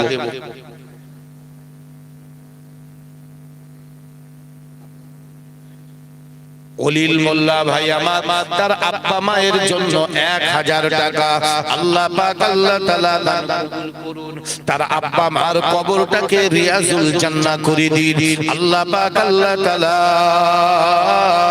তার আব্বা মাকে আজ থেকে নিয়ে কিয়ামত পর্যন্ত কবরে রহমতের ঘুম পাড়িয়ে দিন। সকলে বলি আমিন। আলহামদুলিল্লাহ। ভাই আল্লাহ শুকরিয়া। ভাই একটুখানি বলুন 500 500 করে 1000 এমন করে বলুন। আমার মা বোন রয়েছেন অনেকেই, একটুখানি বলবেন। আল্লাহ খুশি হবে, আল্লাহ রাজি হবে। আগামী বছর এই জলসা হবে ইনশাআল্লাহ। সেই জলসার জন্য আপনার এই প্রতিশ্রুতি আল্লাহর কাছে এমন করে লিপিবদ্ধ হয়ে থাকবে, সখী হিসাবে আপনার নামটা আল্লাহর খাতায় লেখা থাকবে। এটা আপনার জন্য বড় কল্যাণ। আল্লাহ খুশি হবে, আল্লাহ রাজি হবে। আল্লাহর রাস্তায় বলুন, নবীর মহব্বতে বলুন, নিশ্চিত আল্লাহ খুশি হবে।